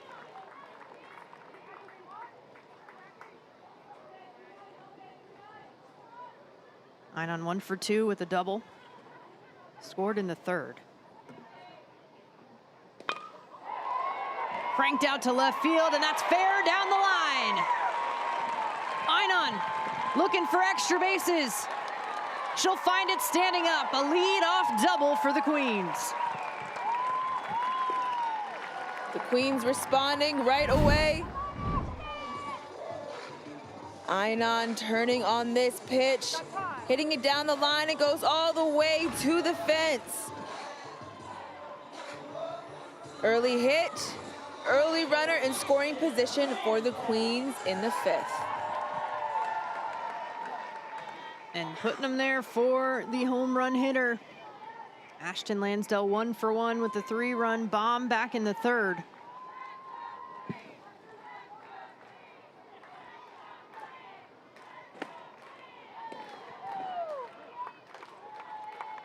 First time she's seen Reynolds today.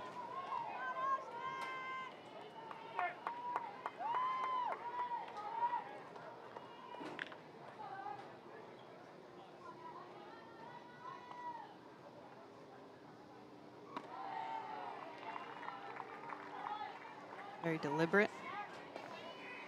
Throwing to Lansdell. Interesting, as Reynolds also relieved Kim back on opening night through 2 2/3. Deja vu all the way around. Yeah. Little Uno reverse though, as the Heights are the ones surging late.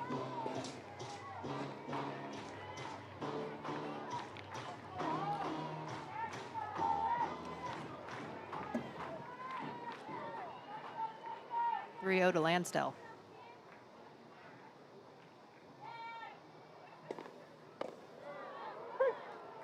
Thought about the green light there.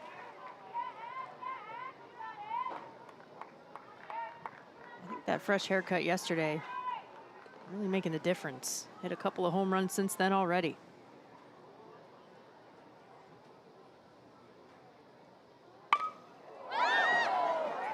Fouled out of play to fill the count. And this is what it looked like. One of the deepest part of the park. And the 3-run shot, a 25-degree launch angle from Ashton Lansdell. It's her 2nd this year. And I have a feeling she's not done yet.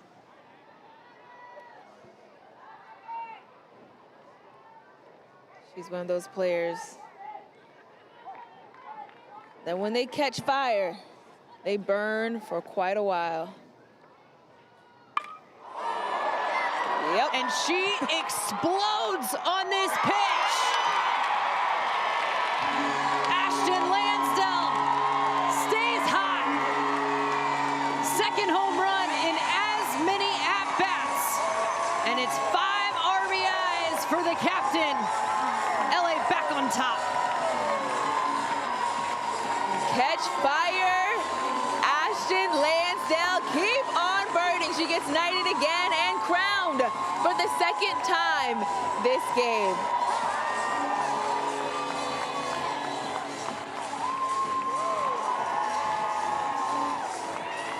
You're right, Jenna, she wasn't done yet. Yeah, had a feeling, right? Yeah. I think her teammates and the Queens fans did too. Look at that swing. She stays back and just elevates touches 4 and celebrates. She said, oh, you have a home run race going. Okay. If y'all aren't talking about me, you will be soon. Benitez, Whitmore at the top with 8 apiece. Jamie McKay right here, right behind him with 4. And then now Lansdell right behind her with 3.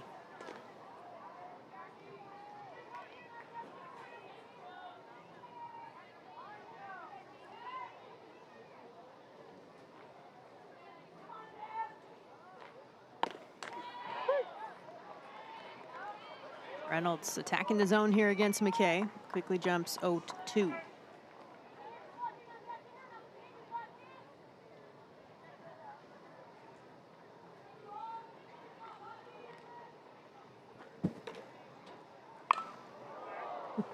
Wanted in on the action, but well foul.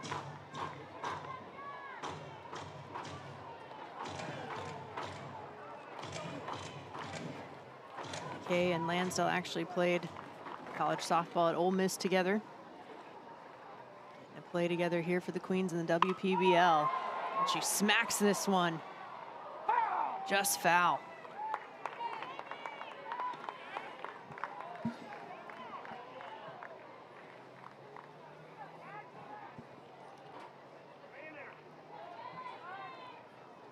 Jamie McKay definitely looking inside.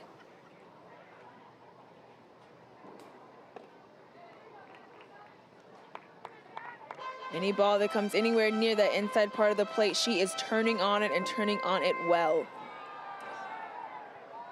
She's got fast hands. Yeah. Really fast hands. Now 1-2.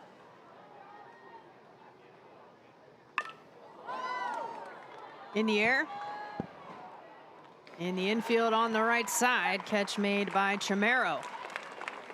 And the first out for the Heights here in the bottom of the 5th.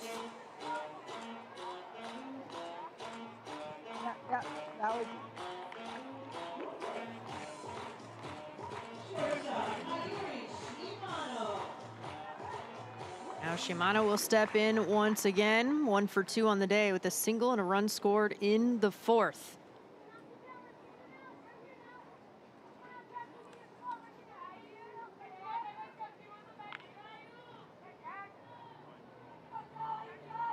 She had a hit against the Firebells last night. Got a streak going now. The single here in this one.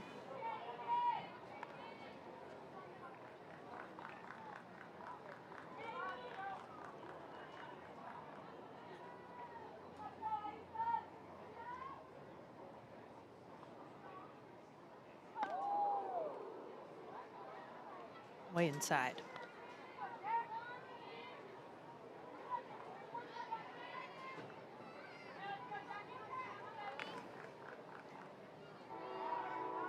Two-0 count.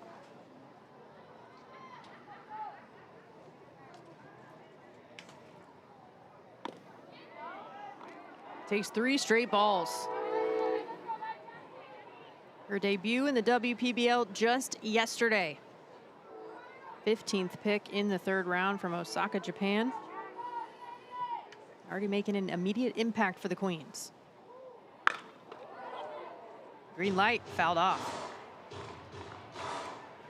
What's your opinion on a 3-0 green light, AJ?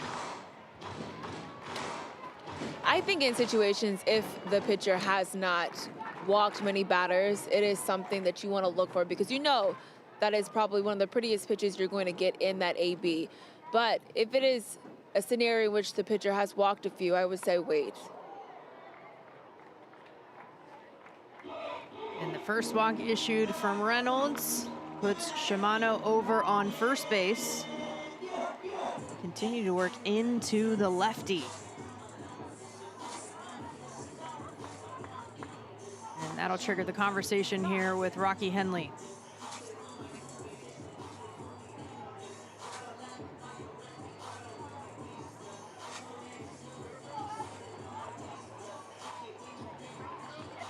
Decides to make a change.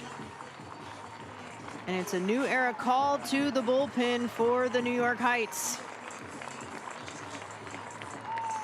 Jada Lee will take over for New York when we come back.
Let's take a look at our game summary presented by Visit Springfield.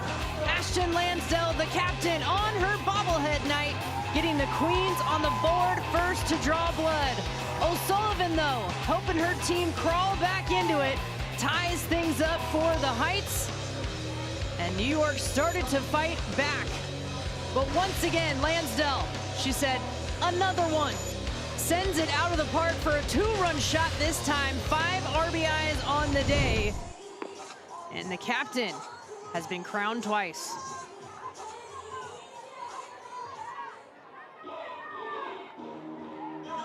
Jada Lee now coming in for the Heights. League leading 13 strikeouts in her 11 innings pitch. She came in to close things out against the Hunters a couple of days ago, as Addie Frank fouls the first pitch off. Lee ended up getting the win. The last couple of innings did not allow a hit, a run, did not issue a walk, had 3 strikeouts as well. With a pop of the glove with her velocity.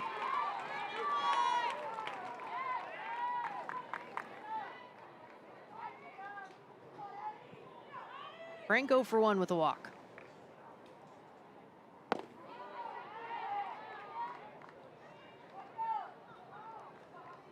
Good take with 2 strikes.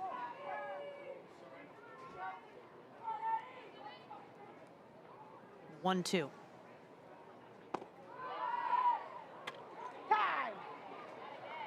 Benitez thought about looking at first again. Last time she tried with Frank in the box, she's on that left side in between her in the throwing lane over to first.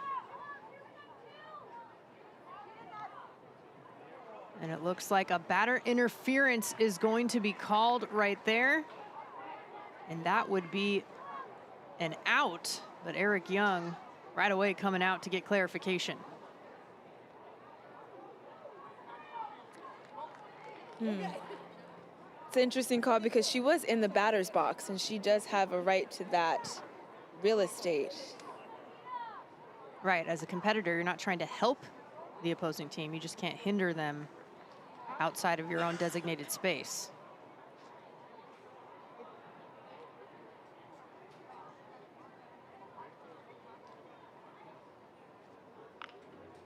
Talk about creating a throwing lane quite a bit, no matter what position you're in defensively. Some frustration from EY. And the out will count.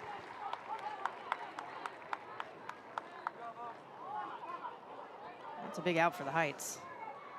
I think he wants help from the umpire in the field. And so Jada Lee tosses it in.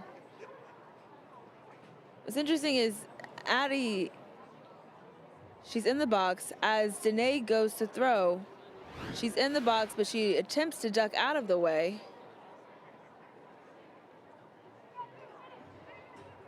Last time the attempted throw did make contact with Frank.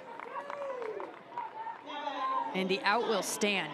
So a bit of a break there for the Heights.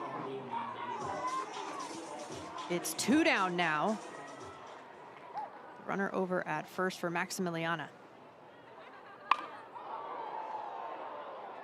Almost going for revenge there, but it's well foul.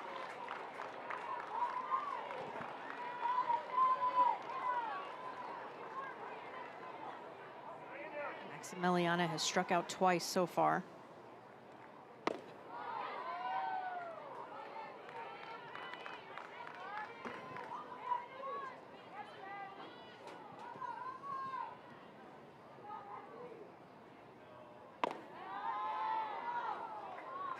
Lee working outside and around the zone here.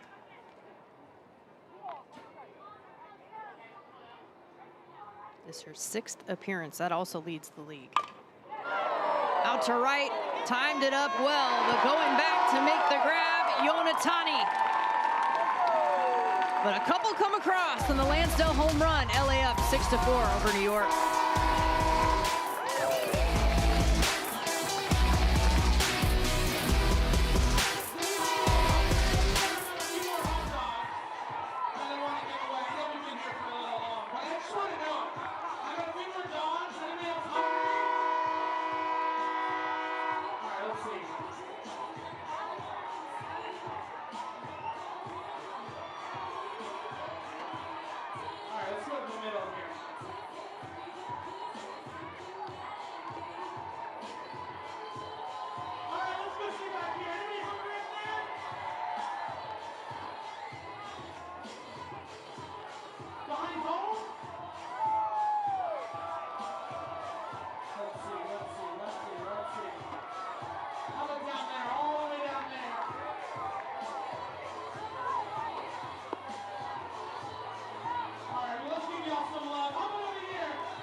It's a new inning and a new era. Call to the bullpen.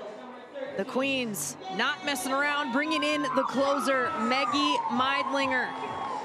She has been slinging it all season long, has come in relief and closed out multiple games for the Queens. 7 strikeouts to just 1 walk in just over 8 innings pitched so far this season. Only 1 earned run that she has allowed. Yeah, Maggie has been lights out on the mound, coming in as a closer. She talked to us yesterday about just coming in, doing a job, wanting to be that person that her team can depend on in these later innings. Well, the train conductor, I think, is a Heights fan. Yeah. The way they blew it as soon as she went to pitch. At least they're on the WPBL train. Meidlinger makes quick work to make it 0-2. A league best ERA, at least for those who have thrown more than an inning or two. Just over 1. 6th appearance.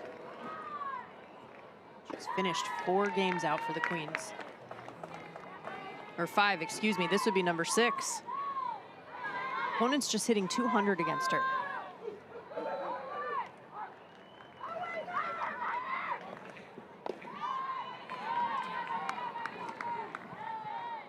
She works quickly, too. You can tell she has that alter ego she told you about, AJ, when you talked to her post-game. Yes, we haven't figured out the name for her alter ego just yet. She said some people call her the architect. It looks like a strike 3 called right there. She builds a great sequence. She actually is an architect in real life.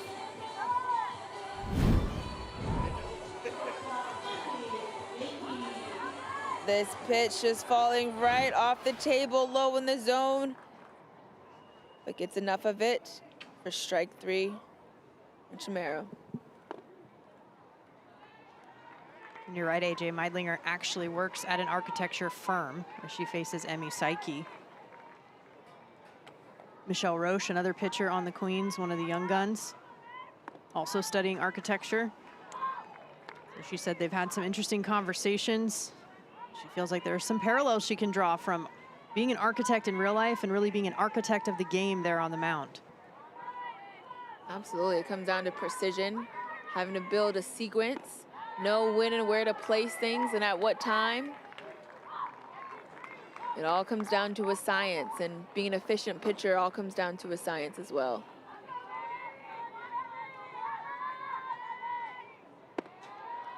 A 3-0 pitch in for a strike to Psyche. Science and math. A little bit of both. Right. Meidlinger said she had a pitching coach, Team USA, Beanie Ketchum, who was also an architect. It was in 2006 and 2008. Element of problem solving, that's what she feels like she does on the mound, but she will issue the walk, and a base runner is aboard. Psyche at first.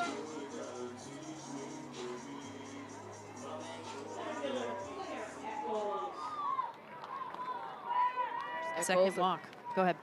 A threat to bunt. We saw her do that a couple innings ago to move the runner over.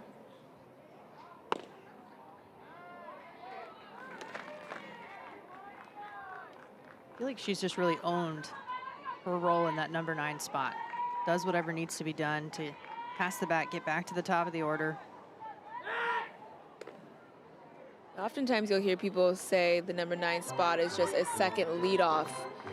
Able to use the speed, able to use the placement, able to get the job done in order to get back to the top of the order. But really, in the 9 spot, you're able to set the table well. And that is exactly what Eccles does.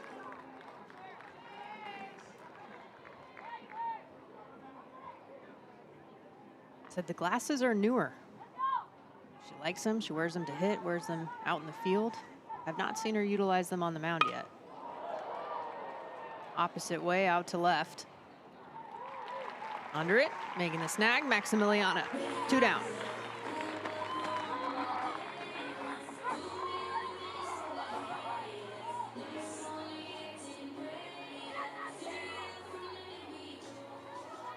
Saw some fans saying on social media that Maggie Meidlinger looks like she wants to kill you when she's on the mound. And she's the nicest person. She really is. She's just locked in. That alter ego we talk about.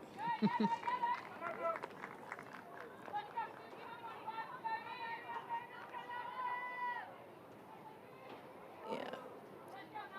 I do think the Architect is a really cool alter ego name. I'm on board. Now we just gotta let her know. Right. WPBL fans, please send in what you think Maggie's alter ego name should be. She's got a 1-1 count here to Yonatani. Pick attempt at first. And dives back in safely. McKay keeping a close eye on Psyche over there at first. Talked about it earlier, but the Heights do have the most stolen bases in the WPBL, so always a threat. Want to keep them on their toes.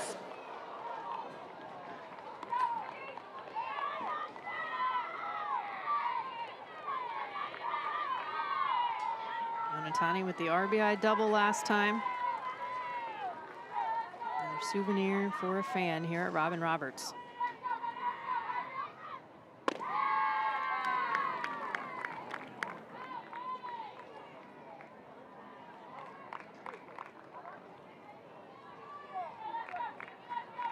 Meidlinger, one of a handful, just a few pitcher onlys, POs here. WPBL. It's fouled out of play.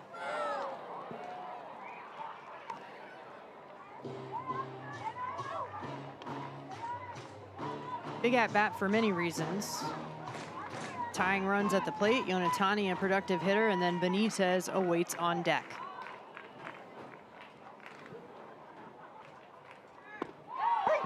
Called strike 3. Meidlinger with her second strikeout. Strands the runner. LA keeps the lead 6-4.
Not once, but twice, Ashton Lansdale sent one to the moon to get 5 of the 6 runs across for LA. They lead by 2 over New York, and they came into today neck and neck with the Firebells in the standings. The Firebells getting the win earlier today against the Boston Hunters. They have their 6th win of the year. Queens trying to do the same thing.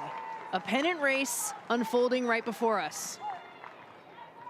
Queens, a team that do really well when they score in multiple innings. They have done just that.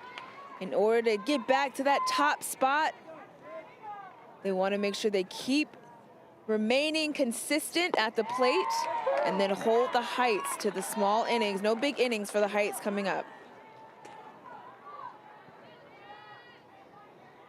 Lansdale contributed to a couple of big innings for the Queens, but a big strikeout there from Jada Lee. Her 14th, still leads the league. She's adding to the tally.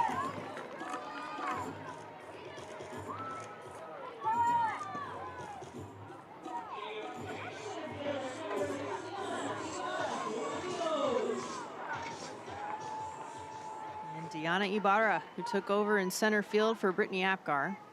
She now steps in.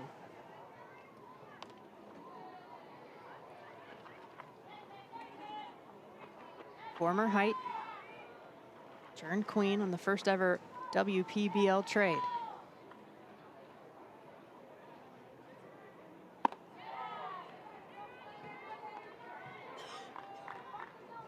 The other end of that trade was for Emi Saiki, who we've seen in her debut, and Suzu Narasaki as well, now both playing for New York. Swinging strike there.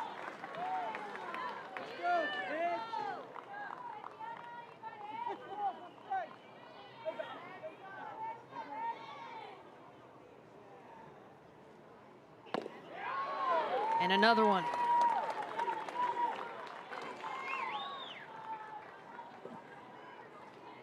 Diana Ibarra going up against her old team as of 48 hours ago. Just missed the inside corner.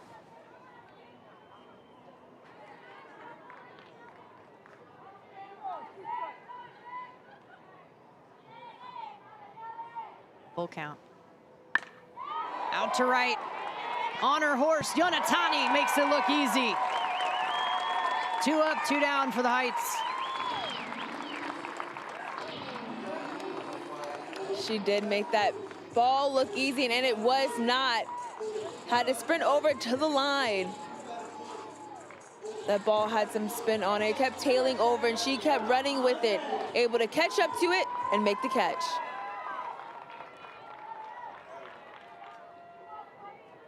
Top of the order, Andres. Came in defensively for Villarreal at second base.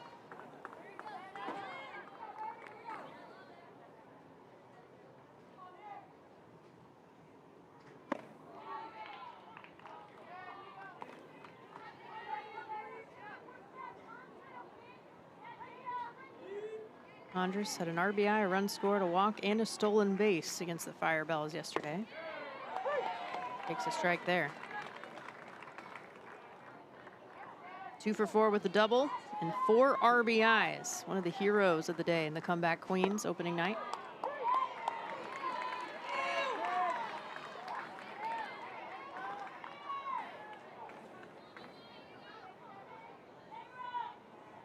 Two. Swing and a miss for strike 3. 15th K of the season for Jada Lee. An opportunity here for the Heights in the 7th.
top of the 7th inning. Jada Lee giving a chance to the Heights as they are down to their final 3 outs. They trail by 2 to the LA Queens.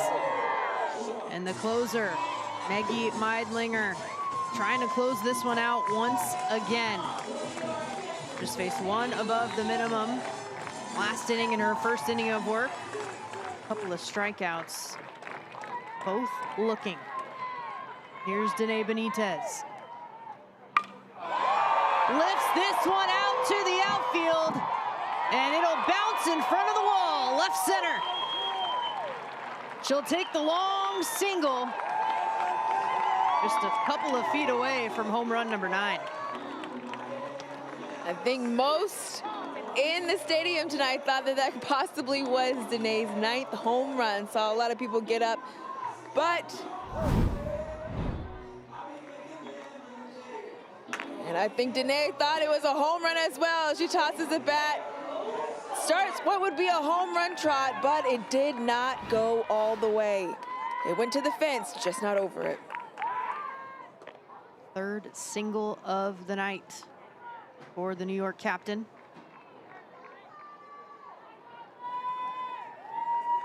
Tying run at the plate here for the Heights with Claire O'Sullivan. Benitez takes off. Good throw, but not in time. Keeping her hand on second base firmly. Double-digit stolen bases for Danae Benitez. She gets such a good jump. Drives fast, such speed. She apologized for that home run trot, but it's okay when you can take 2 anyway on a stolen base.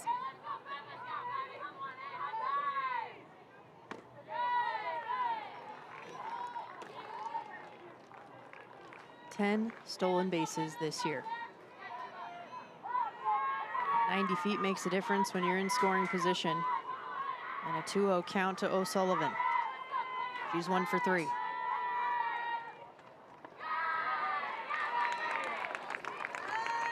In scoring position, but also a momentum shifter a little bit. No outs. You hit a ball a long way for a single, then you're able to steal 2. Hey, take away the double play ball.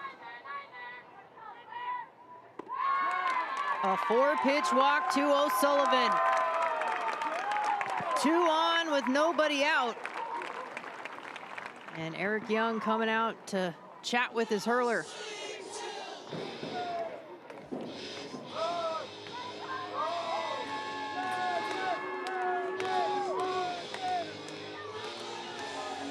Tying run now at first base for the Heights. Go ahead strides to the plate in the form of London Studer.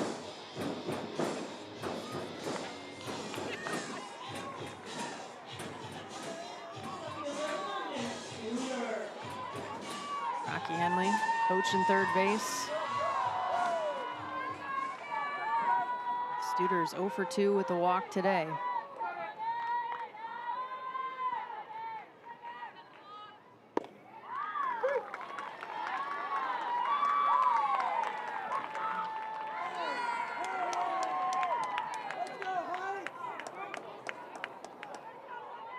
Looks like a balk was called on Meidlinger.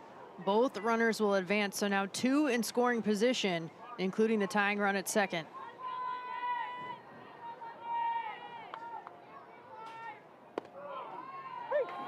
Fires back with a strike.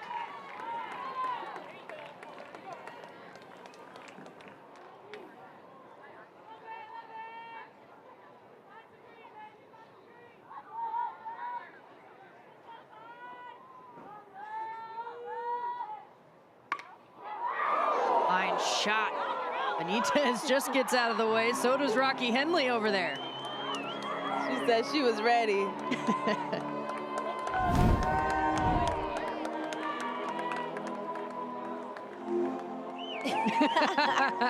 She still got it. Yeah, she said she had a glove. A play would have been made, best believe.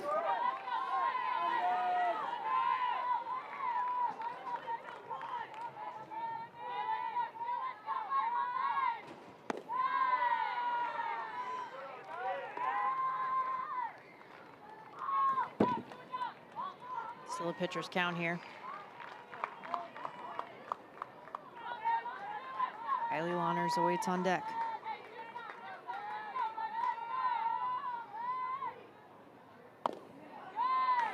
Studer not chasing.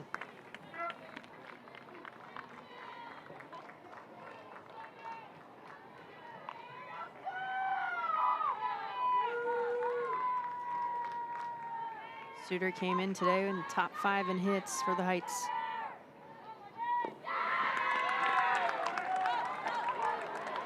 Big attempt at third. Benitez scurries back.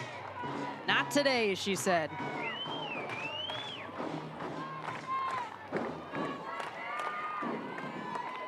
Full count to London Studer.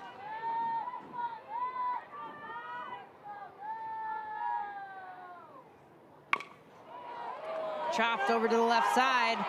Run comes across. Will they get the out at first? They won't. Frank can't hang on to it. And the Heights are within 1.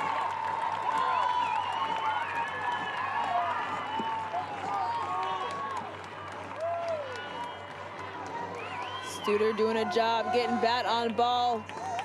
It's a slow roller over to Shimano over at shortstop. Danae going as soon as it hits the ground, but the throw over to first base is in the ground. And Addie Frank unable to scoop it up in time for the out. Still no outs as that pitch is fouled by Kylie Lawners.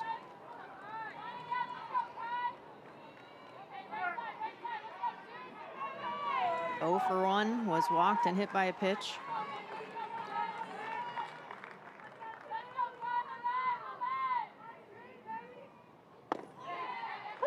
Good spot on the outside corner from Meidlinger.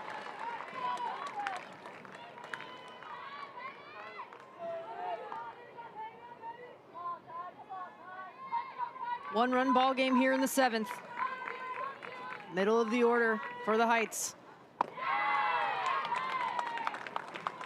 Honors lays off the waste pitch.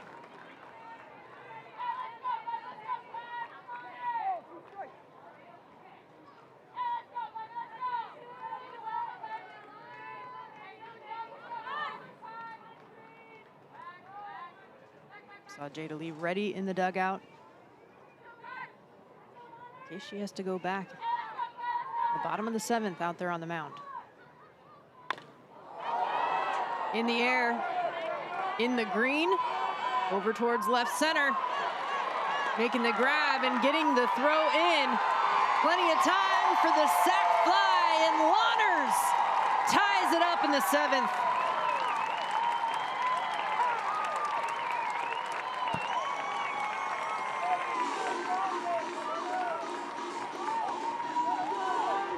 Lawners doing a job. Ball low, she went down and get it, tried to get something in the air and sends it deep enough for O'Sullivan to make it all the way home. It is again a tied ball game between the Heights and the Queens. Just the first out here in the top of the 7th. Studer is still at first for Kira Izumi.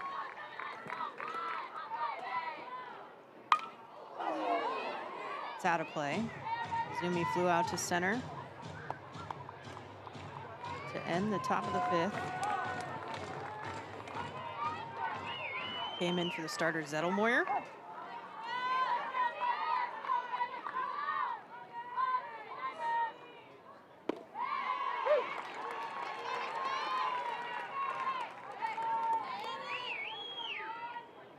Meidlinger with the 0-2. Really efficient first inning of work back in the 6th. And the Heights have brought 2 across here in the 7th. Izumi out to the green and coming over off the glove. It's gonna fall.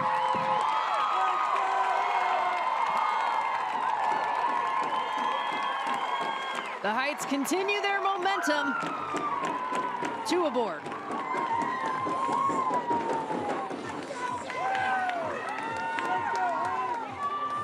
Go-ahead run now in scoring position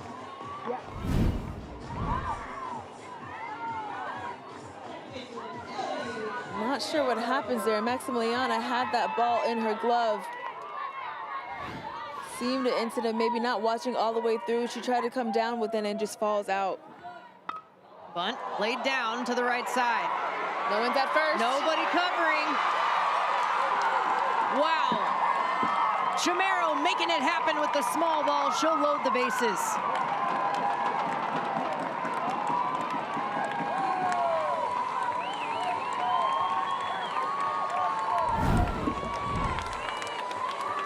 Small ball does it all. She pushes this bunt down first. Frank goes to get it, but so does Meidlinger, so there's no one covering first base. Bases are now loaded for the Heights. Just one out. Defense. They're gonna need it. Allowing the Heights not only to stay in it, but putting them and the momentum on their side.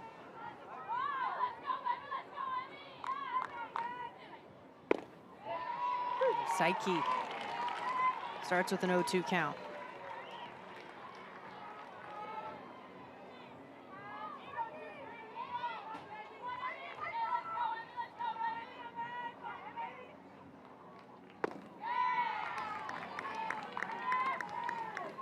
Psyche's walked twice, has an RBI single. She scored in the 5th as well. Heights batted all the way around and then some in that inning.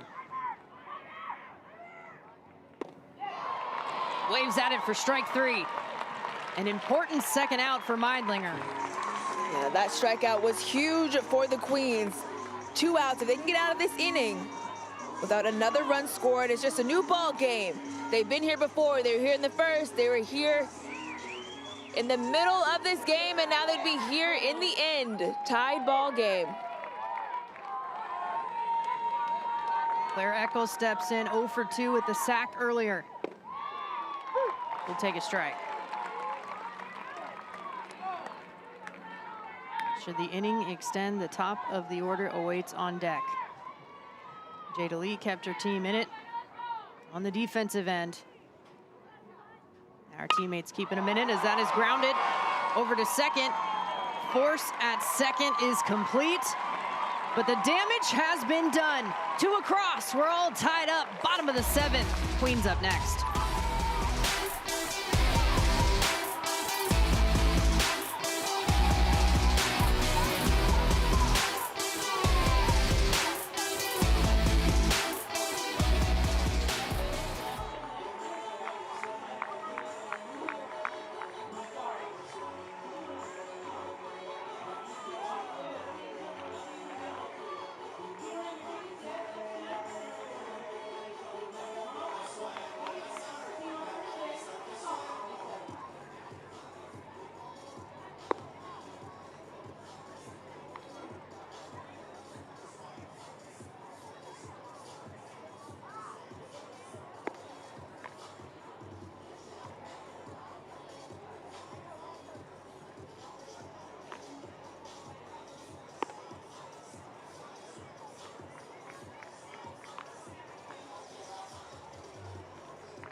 The Queens looking for some late inning heroics once again. Chance for the walk-off here in the bottom of the 7th as the home team, and Caitlin Einon leading off. Well, this is what she can do. Yesterday goes 2 for 3 with her first home run in the WPBL. Couple of RBIs, and she has an opportunity. She could end it with a single swing. So could Lansdale on deck or Jamie McKay in the hole. All 3 have left the yard this year. Yeah, this is such a crucial part of the lineup. All 3 can get it done, but they don't want to think about hitting the home run. Just want to think base to base, get on base and keep moving those runners over. The Queens, a team we've talked about before, that do well when they score in multiple innings. Every game that they've scored in 4 or more innings, they have won. So far, they've scored in 3. Einon, already a pair of doubles tonight in a 2 for 3 performance. First time she's facing Jada Lee. All 5 batters that have faced Jada Lee have been retired since she came in.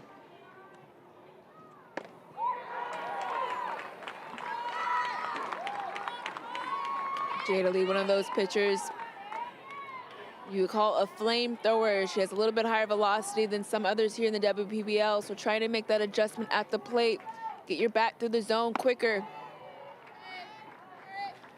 Decide what pitches you want to swing at faster, and then make contact and go. 1-2. Just misses inside.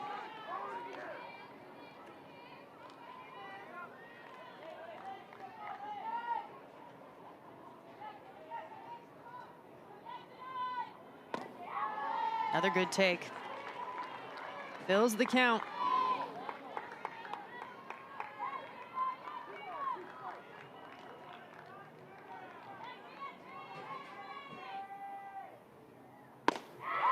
Swing and a miss for strike 3. Jada Lee heating up. 3rd strikeout in this appearance, 16th on the season.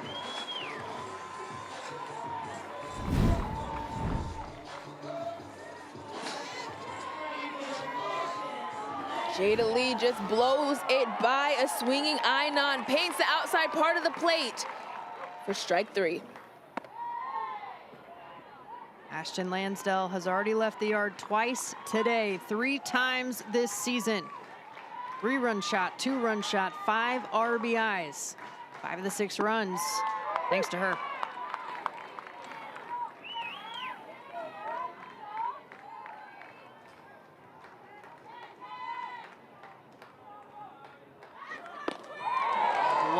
Blows it by her. One other time have we seen a 3-home run performance. That was from Kelsey Whitmore, the Firebells captain. Lansdell will step out.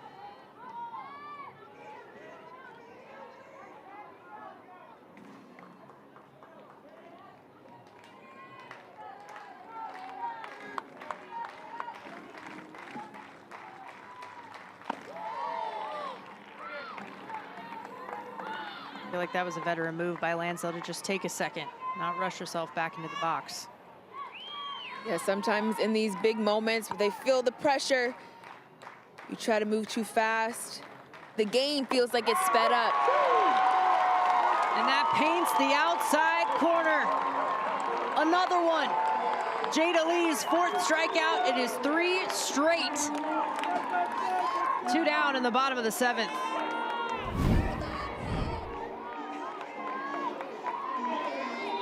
Ball falls in there on the outside part of the plate. Jada Lee loves what Jada Lee does. McKay on the ground to short. Throw over to first.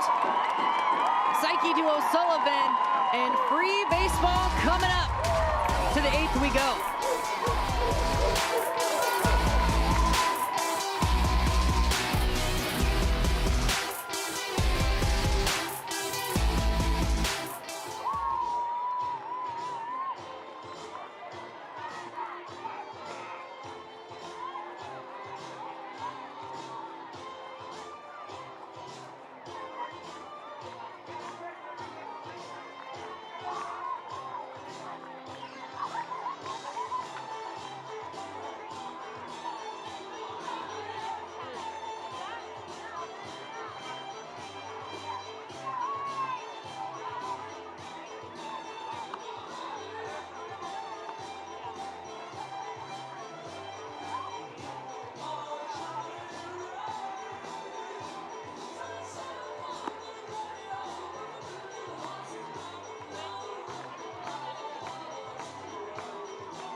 To extra innings we go. The top of the 8th, tied at 6 between the New York Heights and the LA Queens. We have seen extra innings once before. We've seen drama between these two teams once before. Hondras ties it up for the Queens in the 7th, last time on opening night. And she's on base, comes around to score when Isabella Villarreal, the pinch hitting opportunity, brings in 2 more, and it makes the difference for the 10-8 victory. The comeback Queens on opening night. And the Heights fighting back here in their 2nd meeting of the season. So with extra innings, MLB rules here. Eccles, the last hitter in the previous inning, she will be running over at 2nd.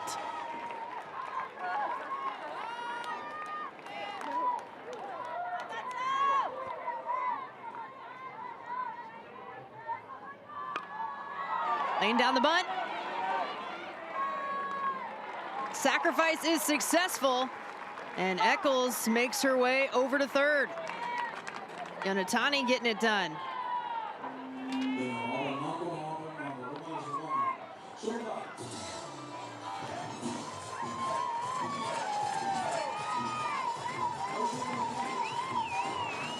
That's the fundamental baseball that we have seen.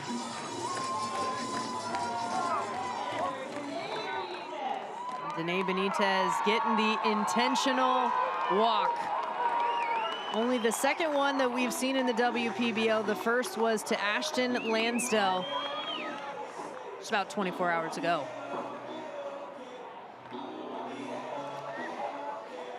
Danae Benitez already has a few hits today. We know she's a home run threat. Not a bad idea to send her over to first base. At the corners now. 1 out for Claire O'Sullivan. Benitez takes off. Takes 2nd standing up.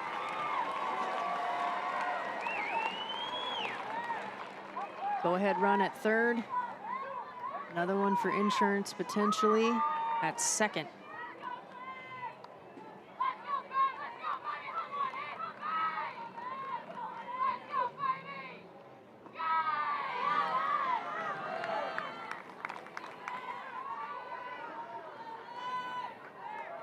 Heidlinger looking to dig deep. She's got 50 pitches. This is her 3rd inning of work. Came in the closing role, now in extras. There's a strike.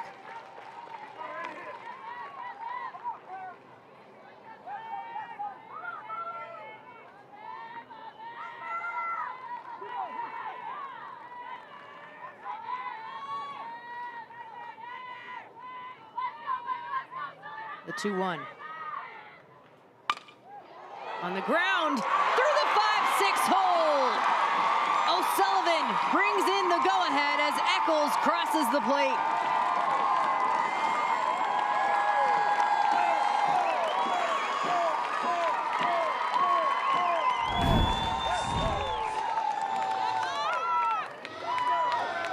O'Sullivan gets a bat on it and just gets right under the glove of Ainan. Right through that 5-6 hole. Shimano not able to get it either. It's another run for the Heights. It is now 7-6. 2nd RBI single for O'Sullivan, tied it. Back in the 5th. Now the go-ahead here in the 8th. Still runners at the corners here with 1 out for London Studer. She's also got an RBI single in her back pocket. And taking 2nd base, O'Sullivan.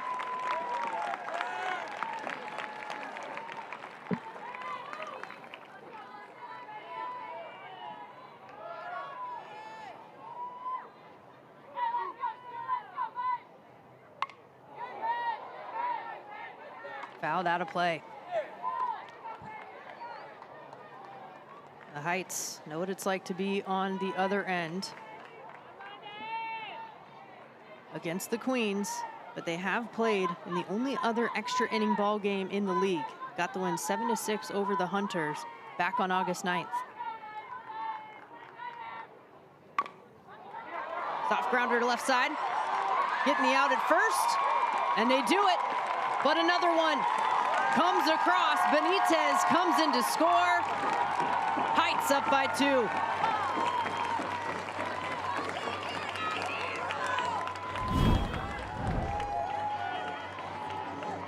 Suter getting a bat on this ball, chopping it down the third baseline. Ainan knows she doesn't have a play at home, so she turns and throws on the run to first base to get the second out of the inning. Another run scoring for the Heights. 2 productive outs the Heights have so far in this inning. A sack, and right there to bring in another run. Kylie Lawners now. Still has O'Sullivan over at third with 2 outs.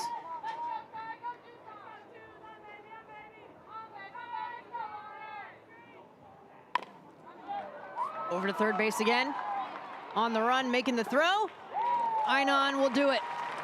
But the Heights tack on 2. We'll try to hold off the Queens in the bottom of the 8th.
Saturday night, and WPBL fans are feeling all right, treated to some free baseball. We head to the bottom of the 8th. The New York Heights up by 2 over the LA Queens.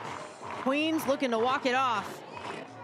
And McKay, as the last out in the previous inning, will be the runner over at second base for extras.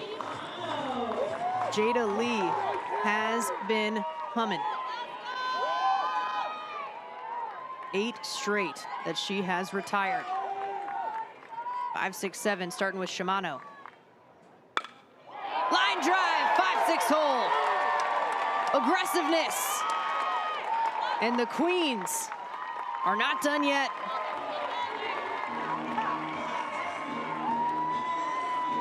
Never count out the Queens. We call them the comeback Queens for a reason. Shimano getting a good bat on that ball. In that pressure situation, runner on second base. You think maybe it'd be a good time to bunt, but Shimano says, I know I can get it through the infield for a hit. Now runners at first and third with no outs. Second hit of the day for Shimano. She passes the bat to Frank. That's up the middle, off the glove of Jada Lee. No play at second, run comes across. Frank is retired at first. Queens back within 1.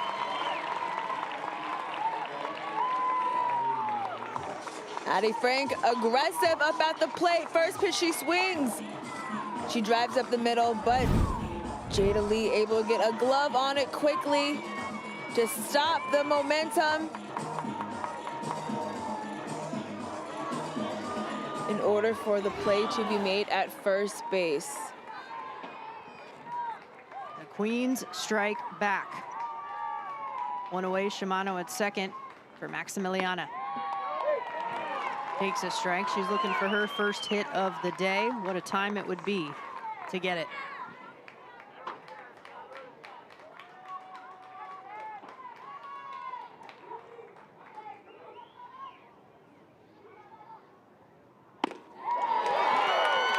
Swings through it to make it 0-2. After 8 straight retired, Queens wasting no time in the 8th to bring one in. Lead with the 0-2. Maximiliana stays alive. She put good bat on the ball last time out to right field. Yeah, Maximiliana, when she puts a good bat on the ball, she can hit it a long way. Just needing to stay disciplined at the plate, finding a pitch in the zone. Strike 3 called. Big time from Jada Lee. She digs deep. 5th K of her appearance.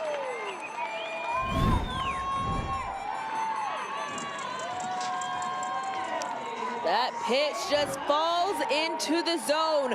Jada Lee all smiles as she gets the 2nd out for the Heights. 1 out away from winning this game.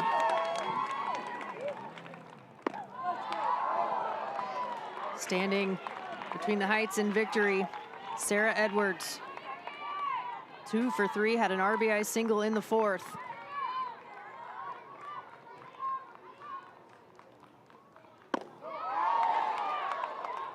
She holds there. Benitez asked for help, but she did not go.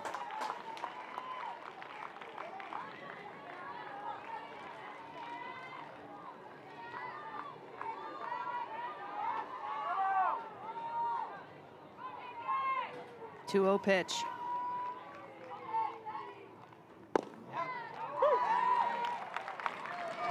Lee finds his own.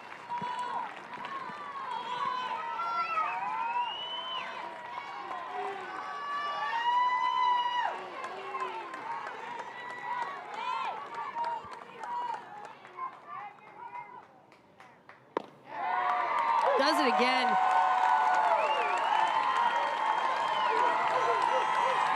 Queens down to their final strike.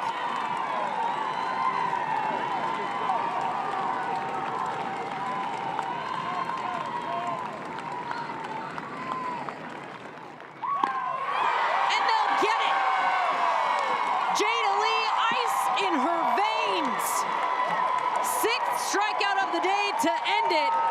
And the Heights take this one from the Queens in extras. What a performance from Jada Lee, able to get out on the mound, come in and get the job done. The comeback win for the New York Heights is in full effect. It's a New York state of mind. 2nd extra inning ball game that the Heights have won this season. Redemption against the Queens from opening night. They tip their caps to the fans.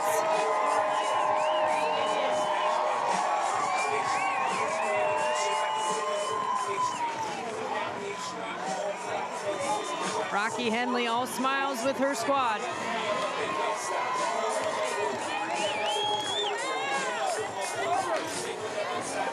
Rocky Henley thrilled to see the fight from her squad, especially from tonight's Dick's Sporting Goods Player of the Game. Who do you think it is? I'll tell you, it's Jada Lee coming in with a vengeance. Finishes the last few innings in this extra inning ball game, racks up 6 strikeouts, now has 19 on the season. That's a league high, and she was bringing the heat along with it.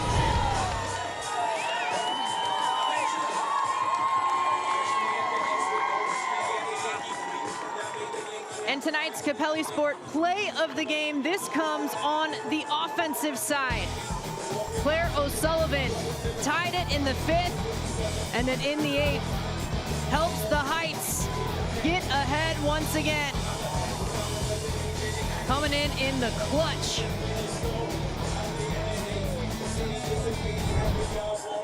And with O'Sullivan right now, AJ Andrews down on the field. Claire, first off, before we even get into the interview, you got the Timbs around your neck. Danae Benitez, captain for the Heights, came over and made sure you had them on. What does this represent for your team? Yeah, just represents just being all about the team, to be honest. These are our lucky shoes, so our home run shoes. Everyone gets to wear them at a certain point in time in the season. So yeah, just being all about the team, and yeah, that's all we came here to do today. So, Claire, you come up to the plate. The score is tied in the 5th inning, and you hit in the go-ahead run. Then you come up again in the 8th inning and do it again. What is your mentality in those pressure situations to come through each time? It stays the same the whole time. I'm just trying to make sure I do my job for the team. That was a situation where they walked Danae, and I knew that, I was probably going to get something to hit, so I was just looking for my pitch and trying to do my job for the team and score the runner. Well, the last time you faced the Queens, it was a different outcome. It was the first game of the WPBL season, made history, but the Queens came back for the win. This time, the Heights came back for a win. What does that have to say about this team and the difference and how you guys are evolving over time in this league? Yeah, I think we're definitely building as we play together more as a team and get to know each other a bit more.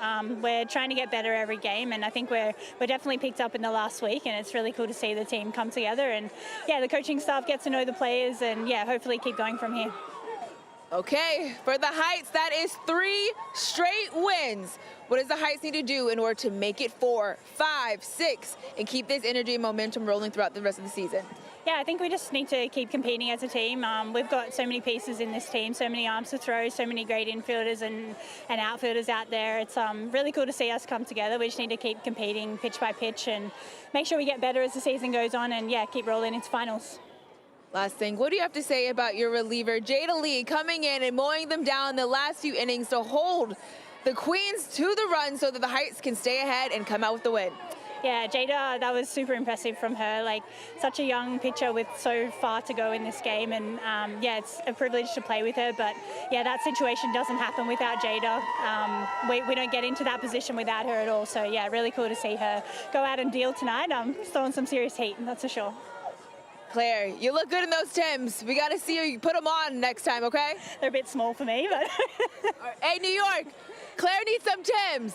Claire, congratulations on the 3rd straight wins for the Heights. Good luck this rest of the season. Thank you very much. Thanks for your time. Is for sure when the Heights and the Queens meet up, it is pure cinema. They have split their matchups against each other, but this time the Heights with the edge, 8-7 over the Queens. For AJ Andrews, our entire crew, I'm Jenna Becerra saying so long from Springfield. We'll be back for the weekend finale tomorrow with LA and Boston. See you then.